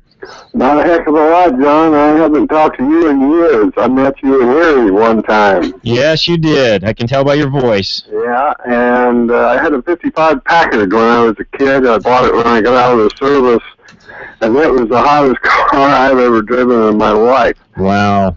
Big 4-barrel on a big V8. Yep. And I did a lot of putting cars in the ditch back then. My old man was even sheriff. Was it any special Packard or just a 55 Packard? It was a 55 Packard Panama Clipper. Panama Clipper. Okay, so it was a Clipper. Yeah. That's cool. Boy, that's a car you wish you probably would have kept. Oh, damn. It had 140,000 when I traded it off for a 57 Buick Skylark. Okay, yeah, and those are both good-looking cars, although that's a tough call on which one's better looking. The Packard was not a bad-looking car at all. Oh, it didn't have any shocks in it, which was amazing. It had that torsion bar system on it. Yes, that's right. I forgot about that. Yeah. You couldn't burn rubber with that car. Yeah, that's right. The Buick you could. No, the only time you could do that was turn the corner real sharp. That's right. Didn't have the power that Packard had, did it? Oh, no. Well, that's good. Good stuff. It's been great. Appreciate the call, Richard. I've been listening to you a long time, John. Well, thank you. Appreciate that very much, Richard. Literally, we do. We really do appreciate that. Thank you very much. Well, you have a great day. You do the same. Thanks so much. We appreciate all you guys that have listened for a very long time, and I know a lot of you have. We've been on air for, 18 years. I've done this hosting 15 years, and I do appreciate all of you that have listened all this time. You've been extremely faithful. And, we do mean that. We have the longest running automotive talk show in the Denver market, bar none. Nobody else even comes close. So thank you all so much for listening and supporting us. If it wasn't for you, we wouldn't be doing this, so we do appreciate it. 303-477-5600. And, Matt, I had so much fun that I forgot breaks. Did we do a break at 15? Or did I forget it? We did it. Okay, we're fine then. We're all right. Let's go to Mike, who's next. Mike, what's going on today? Good morning, gentlemen. Good morning. Had a quick sleeper. My dad had a 1958 Ford ranch wagon. He was a big ranch wagon fan with a 392 dual 4-barrel T-Bird motor in it, overdrive. He was a crazy gearhead in his day. And I don't know how he ordered these cars, but he'd get these factory special motors in these things. And it was just amazing how that thing had run. I was 8 years old, so anything would impress me then. But anyway, that's another car that I was not familiar with. So you guys are teaching me a lot today. I did not know, and I'm looking at pictures of it now. That's actually a pretty good looking wagon. Well, yeah, and Ford would do special orders for dual 4 T-Bird motors. Okay. In those days. But anyway, I had another point. When you mentioned synthetics, I called about 3 weeks ago on my Toyota 2008 Avalon. Ray knows about this. Right. And it was making lifter noise. And you guys had mentioned, that it was probably gunked up, etc. And I had chatted with Ray about it. He gave me some, I think it was BG, Ray, or an additive to put in it. BGMOA, right? Right, and interestingly enough, before I got it in there, it cleared up. And I'm wondering if it wasn't when I switched to Mobile One.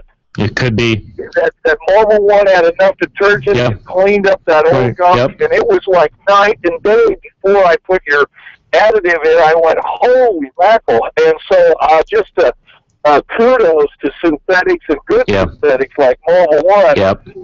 Folks don't realize I was stunned, and I suspect that's what it was. Isn't it fairly high detergent? Yes.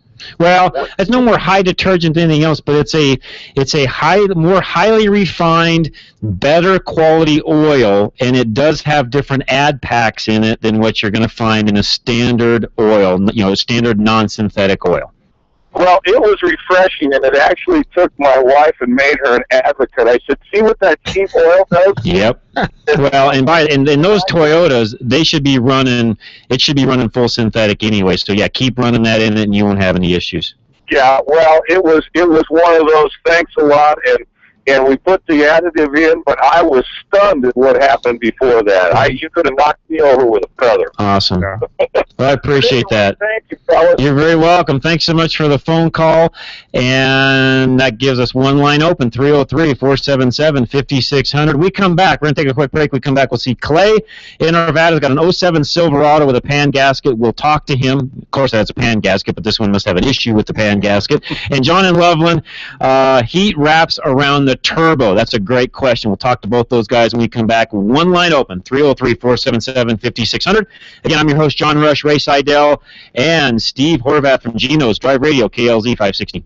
Have you failed an emissions test and don't know what to do? Have you been trying to fix it yourself? Arvada West is your answer. We score 100% on our success ratio. That's confidence for the customer. We are always willing to explain the repair process to you. We use a proven diagnostic format that we have developed since the emissions program began here in Colorado. For an honest, understandable, and reasonably priced diagnosis, stop by and see us. We've helped clean our Colorado air since 1981. Call Arvada West Auto and Truck 303-422-1065 or see us on the web at arvadawestautoandtruck.com. If you would like to stop by to make an appointment, we are at 11752 West 64th Avenue.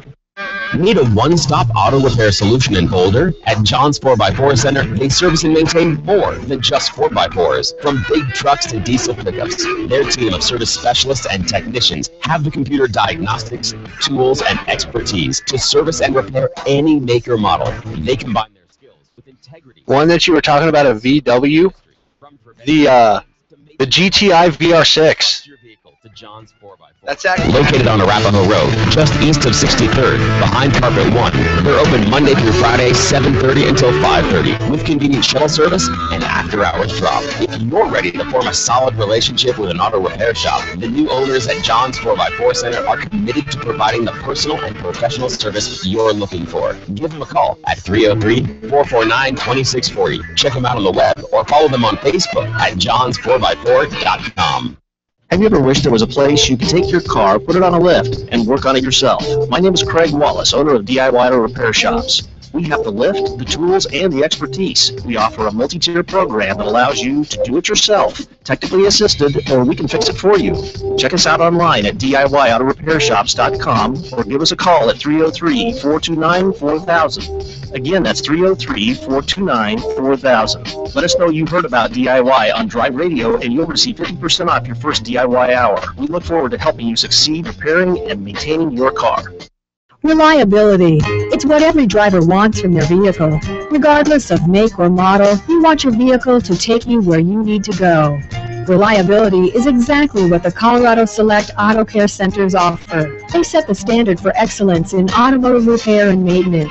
Each member offers Napa Auto Care Peace of Mind Warranty, along with the highest level of customer service and integrity. To find a Colorado Select Auto Care Center near you, log on to drive-radio.com or call 303-546-NAPA.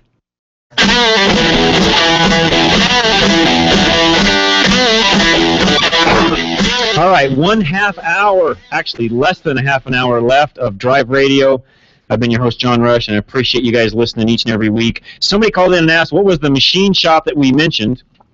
I'll give them another plug. We got to go talk to them about being a sponsor one of these days. Ridge Reamer is the guys we were talking about earlier. They are over in the Arvada area. I do not have their number. No, I'm not going to look it up. Google them, find them. Once they become a sponsor, I'll give you more info, but they are over in the Arvada area. Look them up. You'll find them. Ridge Reamer. So the name comes from the fact that as pistons wear inside the cylinder, it generates a ridge on the very upper part of the cylinder, and there's a tool called a Ridge Reamer tool you use to take that ridge out, thereby the name of the machine shop's called Ridge Reamer. So that's who we recommend. Good guys. I just need to give them as a sponsor. We'll work on that here in the future. All right. Clay is up next. Clay, what's going on?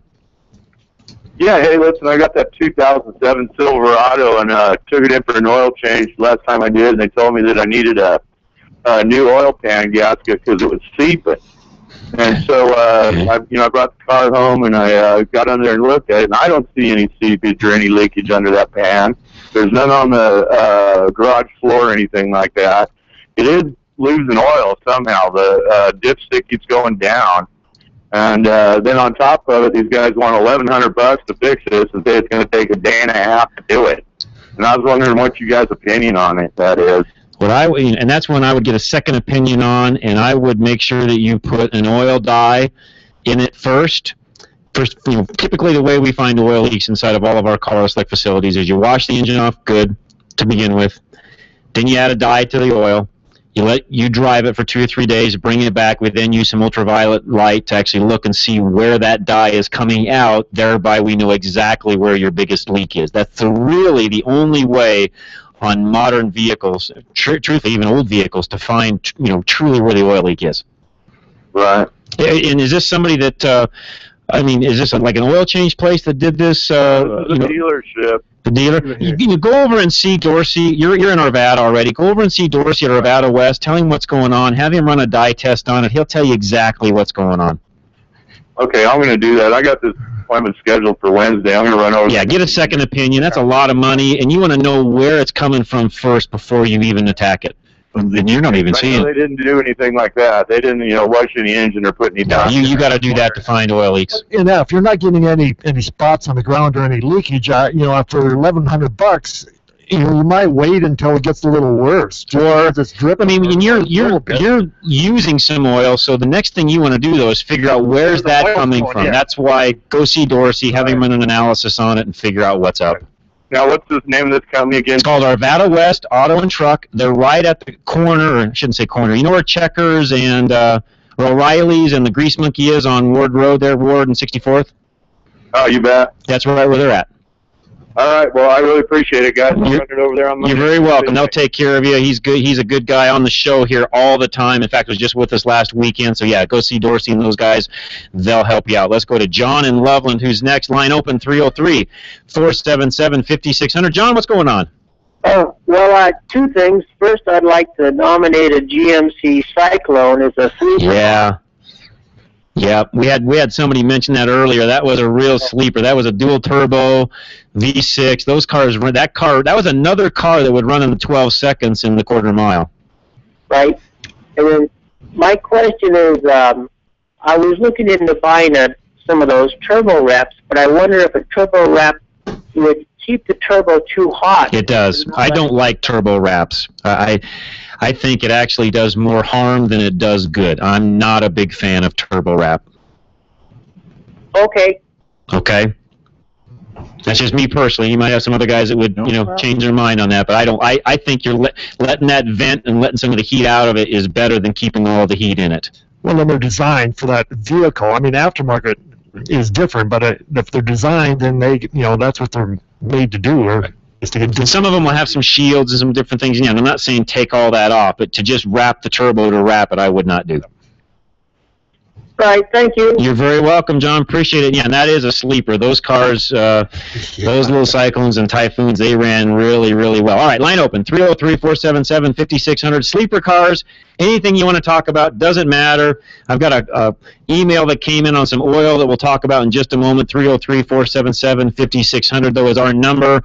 I'll slow down. 303-477-5600. Yes, I know I get talking really fast. I get busy and anxious, and we get rolling along and have a lot of fun, and I can get to really rocking along on my voice. I apologize. Wayne is next. Wayne, what's going on? Hey, good morning, John. Good morning, Wayne. You didn't own any sleeper cars, did you? Yeah, I know you and I have discussed a couple of my cars, but I don't know if we talk too much about that 406 Ford I had. No, I didn't know about that car. I had a 62 pillared coupe, and the only way you knew it was a 406 that had the Thunderbird down there, but a lot of the Thunderbirds were 390s. The little Thunderbird emblem on the fender, and if you get close enough to hear the solid lifters, then you'd know it. But it was a 3.2 barrel, 4 on the floor, pillared coupe. It had a traction bar when I bought it. Pretty low mileage. I bought it in Greeley at Garnsey with the Ford dealer here. Okay. Traded a Volkswagen in on it. That was a good trade. Good job. I drove it from Greeley to Washington D.C. Wow. Across Kansas. And anyway, I'm looking at one right now. I googled it. There's an Al Means Ford drag car, 2-door pillared coupe with a 406. Pretty good looking car, actually.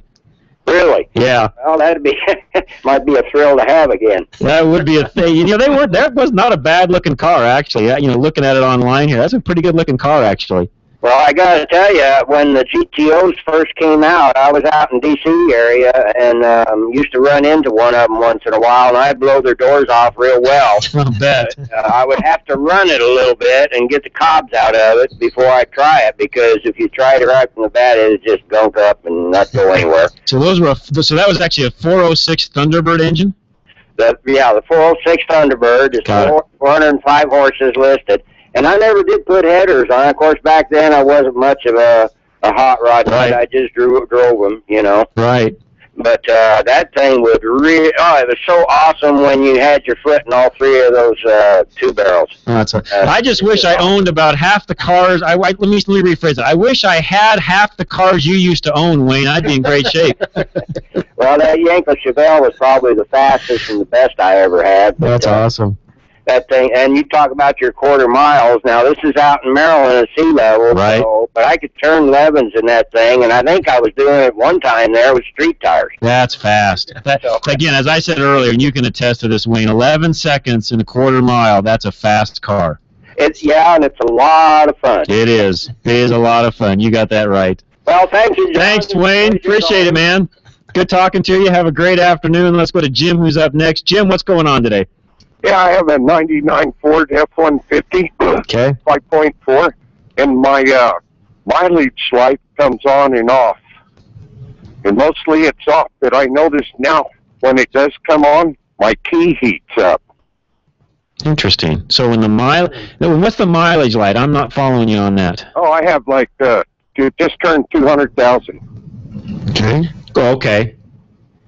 But I thought it was a ground. I tried cleaning all my grounds off and everything, and it doesn't superheat up, but I know it's hotter than it should be. Oh, yeah. That's a weird one. And if it's getting hot, you're right. It's definitely got some sort of a wiring, ground problem, etc.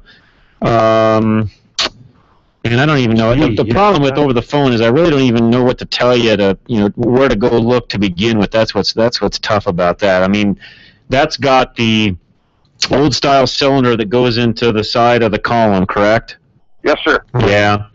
I mean, I'd almost think that you'd almost want to take the wheel off and kind of look down in the column and make sure you don't have something grounded out. Yeah, I've taken that out and cleaned all that up. Okay. Thing too, and and it's still. Have you pulled any fuses to see if it goes away when you have a fuse out, to kind of tell you what circuit it is? No, I haven't tried that. I would try that next. Try to take some of the fuses that you think may control that particular area out and see if you can eliminate it. Okay. At least, because at least what happens then if you come into a shop and you say, hey, if I pull fuse X, this goes away. At least then they know, you've done some diagnosis for them to where they kind of know where to start looking and you save money. Okay. Or you can fix it yourself sometimes too if you get digging into it enough. Yeah, I took it all apart, but see, the light doesn't work all the time. It comes on and off. Yeah, you got a connection ground problem, something along those lines in there. Right. Or resistance. Yeah, no, you're very welcome. Appreciate you calling in, or too much resistance. I mean, to generate heat, to get the key hot, it's got to be resistance. So I'm kind of leaning towards... If the key's getting hot, it's got to be getting hot in the column. Right. So I'm kind of leaning towards the ignition switch or some kind of... Ignition switch, turn signal switch, something along those lines? Yeah. Is there a little light that lights up the key area? I I don't remember. Yeah, that was the other thing. I have a truck that's close to that era, but not exactly, so I don't remember on a 99. Anyways, line open. Give us a call. We'll get you right on 303-477-5600. Give us a call. Before we go to a break, though, I will answer this email question. And by the way, call us. We'll have time for 4 or 5 more phone calls before we get to the end of the show. So if you want to get in before the end of the show, either on a sleeper, comment, question, whatever you've got, call us. We'll get you right on there, 303-477-5600. All right, so this is coming from Stuart. He's in Littleton, up in Steve's neck of the woods. Love your show. Listen every Saturday. That being said, what oil, synthetic or conventional, would you use for my Lexus that has 43,483 miles, so basically 43,000 miles? He's driving a 2002 Lexus SC430. That's a cute little car, by the way. I also wonder at what mileage intervals would you suggest? So that's the first. He's got 3 questions here, so that's the first one. So I would run full synthetic. How often changing oil on that, guys? The problem is I don't know his driving patterns from the comments here, but how often on changing it? I think I would start at 4. And then maybe work up to 5 to see how it once you get. It is a 2002. Right, a 2002 at 43,000 is really low mileage. It is. So yeah, you probably go on. Which in his case may end up only being a once-a-year oil change type of thing. That might be something that you have to go with time versus. So Stuart, if you're listening, and by the way, Stuart, you're in Littleton. If you've got a specific question on oil, call Steve. Sure. I'll keep answering your questions once we come back from the break. I'm going to answer the third question, which is he's also got a 69 AMX. Not a sleeper, by the way. That car ran really well. 69 AMX with 78,000 miles on it, or sorry, 76,000 miles on it. Wants to know who to have work on it. I told him, again, call Steve. So Stuart, call Steve over at Geno's. By the way, Steve, give out your number real quick. Sure, 303-794-6700. Okay, so 794-6700. 6700. So Stuart, call him, and we come back. I'll answer your third question. Once we come back, don't go away. 303-477-5600. 1 segment left of Drive Radio, and then we're done for today, and we'll be back next week. So call us. We'll get you right in before the end of the show. John Rush, your host, KLZ 560. Reliability. It's what every driver wants from their vehicle. Regardless of make or model, you want your vehicle to take you where you need to go. Reliability is exactly what the Colorado Select Auto Care Centers offer. They set the standard for excellence in automotive repair and maintenance. Each member offers Napa Auto Care Peace of Mind Warranty, along with the highest level of customer service and integrity. To find a Colorado Select Auto Care Center near you, log on to drive-radio.com or call 303-546-NAPA. Napa supports the Intrepid Fallen Heroes Fund, and this month we're making it easy for you to show your support too. Make any $25 purchase, and you'll receive a free Napa racing cap. For every cap we give out, we'll donate $1 to the Intrepid Fallen Heroes Fund, supporting those who serve you. That's Napa Know-How. At participating Napa Auto Parts stores while supplies last. Offer expires 7/31/14. Having transmission problems? Stop by Larry's Automotive today. We're your only Colorado Select Auto Care in North Denver that also specializes in automatic and manual transmissions. We're a family-owned small business taking care of your family-owned fleet of cars, trucks, and SUVs since 1994. We specialize in transmission and drivetrain problems and offer a 3-year, 36,000-mile warranty. We're also an ATRA member. Call us at 303-427-2108 for an appointment or find us on the web at coloradoselect.com. Larry's Automotive, a proud member of Colorado Select Auto Care. I'm going to teach you right now how to find a good, honest mechanic. Ask about the warranty. Their warranty will tell you everything you need to know because their warranty is their word. And Colorado Select Auto Care Centers all offer the best warranty in the state. 3 years, 36,000 miles on every repair. Always select a Colorado Select Auto Care Center at coloradoselect.org. 3 years, 36,000 miles. That's all you need to know.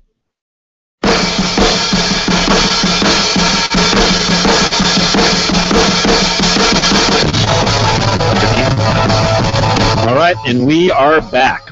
One line open is all 303-477-5600. Okay, last question. from Stuart is 2009 Hyundai Santa Fe with 83,000 miles. Same question regarding oil. I would run synthetic in it, and that one, depending upon how much you drive, again, I'd probably change that. Since it's a 2009, you can go 4,000 or 5,000 miles on an oil change on that full synthetic, high-quality oil filter. Please make sure you're running, anytime we talk about synthetics, and really anytime, run a high-quality filter, period. I don't care what car you own. I don't care how cheap you think the car is. Oil filters are dirt cheap compared to the price of an engine. Yeah. Right, guys? Yep, definitely. In comparison, there is no comparison. They're just and nothing. The quality is really, that's right. Varies a lot. So try to get the top line that's right. filter. That's exactly right. All right, Phil is up next. Phil, what's going on today? Hey, afternoon, guys. Thank you. Hey, sleeper car for you. I'm going to go into the 1980s. That's fine. 89. Because there wasn't too many in 1980, so that's good. 89 Ford Taurus SHO. Oh, yeah, they ran. I test drove one of those when I was a kid, and that car ran really well. Yeah, I sold mine a couple years ago, and I miss it. And yeah. They put the same crappy wheels on that car as they did the regular Taurus. No difference. That's a fact. Hey, I got an auto auction question. Sure. I was watching a Mecum auto auction a few months back, and on there they had a 2002 Mercury Marauder, and they called it a concept car. It was never produced. Beautiful looking car. I was just wondering, how does somebody get a hold of a concept car like that and end up owning it and then selling it? That's a great question, because typically they don't get released from the factory, but occasionally, they'll end up in somebody's hand. That's getting tongue-tied. That's a question I cannot give you a direct answer to, because it depends on the manufacturer, depends on the year, depends on the circumstances, and that's partially what makes some of those cars worth so much money, is because sometimes they go through several hands building history all along the way, which ups their value. Yeah, if I recall, it sold for about $45,000 or $50,000. Yep. And it really wasn't anything fancy. No, it wasn't. But I remember test driving the sedan when it came out, and they were only around a couple of years, and nothing incredible. But I was just wondering that. I saw that, and I thought it was a beautiful car. Well, and again, some of those, like, I just test drove the other day, and we talked about it here on air. I drove the TRD 4Runner that was here at the Denver Auto Show. That's a concept-type car. Will they ever build that car? Hard to say. That car, though, does have a VIN number, etc. Now, that's a car, when it gets back, if they decide not to build that car, they have choices then. They can either, if it meets all the safety requirements, they could auction that car, have it go onto the market, etc. If not, they'll crush it, or they'll strip it and then crush it. Just depends on what the manufacturer decides to do. Why they don't auction all those off, I don't know, but it's harder and harder now to get concept cars because of the liability side of the fence. Sure. Okay, that's good. But great question. Appreciate it very much. Thanks for calling in. That was an awesome question. Let's go to Mike, who is up next. Mike, what's going on today? Hey, John. The guy that called in a while ago on the AMX. Yeah. I've got some good news for him. Okay.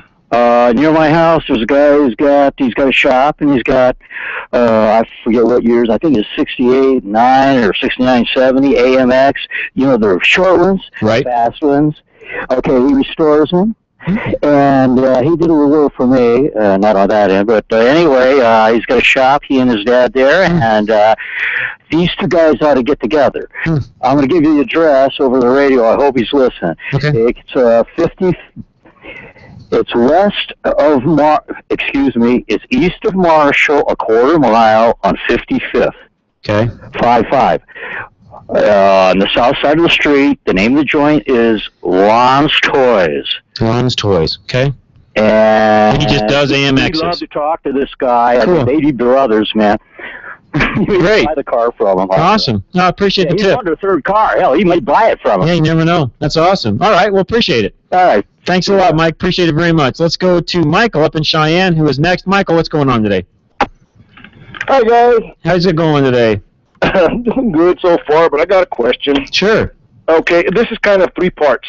I had an exhaust leak on my Toyota Fluid 4-cylinder truck, 95 Toyota truck. Okay. It was leaking out there where the manifold connects to the tailpipe. And I finally got around to fixing that, and I noticed that the engine, truck's running good. A little bit harder to get the engine revved up at takeoff. I'm kind of wondering if my catalytic converter might be getting plugged up. It's the original catalytic converter. It's possible with a 95. Yeah, could be.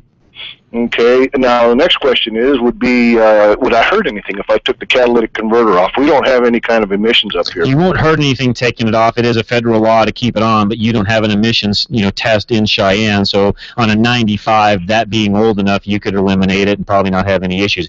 If it comes back into an emissions area, you'll have to make sure that it's back on. But if that never happens, it's not a big deal for you. Yeah, it's just my drive around town car is all it is. You wouldn't have any issues with that. I mean, again, by law, we have to tell you, put it on. What you do is your own business. Are you going to hurt anything taking it off? No. Okay. All righty. Another second part of the question is, last week I blew a radiator hose, and I did not notice it until my my heat register gauge was almost pegged. Okay. Of course, I shut it off right away, and I couldn't find the leak where I was at, and then I finally let it cool down, and then I put some water in, and I drove it home. Is there anything? It really ran badly until I went and washed the engine after I fixed it. I fixed it, and I went and washed the engine, and now it's running good. But is there anything I should be looking for anything that could have hurt it? That's a tough one. Without driving it and just watching what oil consumption does, seeing if you've got any leaks that develop, etc., head gasket wise, I don't think there's anything you can do. Just drive it and see if anything else comes up. You'd have to drive it. That's all you can do. Keep the fluid full. Yep. Yeah, that's what I'm doing right now. Keep your fingers crossed. Yeah, I hope so. Hope for the best. Okay. All right, Michael, thanks for calling. We appreciate it very much. Let's go to Freeman, who's next. Freeman, welcome. Howdy. How you doing today? Well,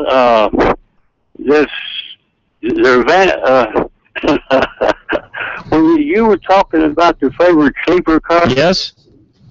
Well, my favorite sleeper car is a 78 van conversion. Okay. I can stand up in it, and I have a bed in it.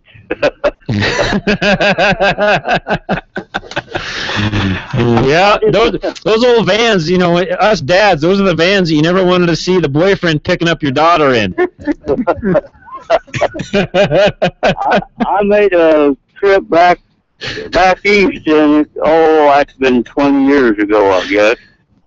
And it's just, I just thought maybe that you would like to hear about my favorite. Your sleeper car. Yeah, that's a good one. I appreciate that, Freeman. Hey, thanks for calling in. Enjoy your afternoon, Freeman. Pardon? I said enjoy your afternoon.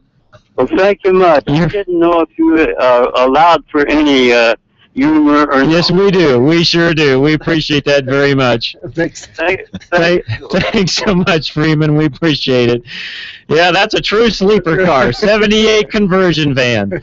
That's the one that ends it all right there. That's pretty good. So Freeman, yes, thank you for calling in. Humor is something that we all need more of, especially in today's world. We enjoy that. So yes, thank you. It makes things a little more lighthearted, and we enjoy it. Okay, one thing I was going to say earlier in the show, and I didn't get around to it, was I also got to go to another event this week. It was a local event.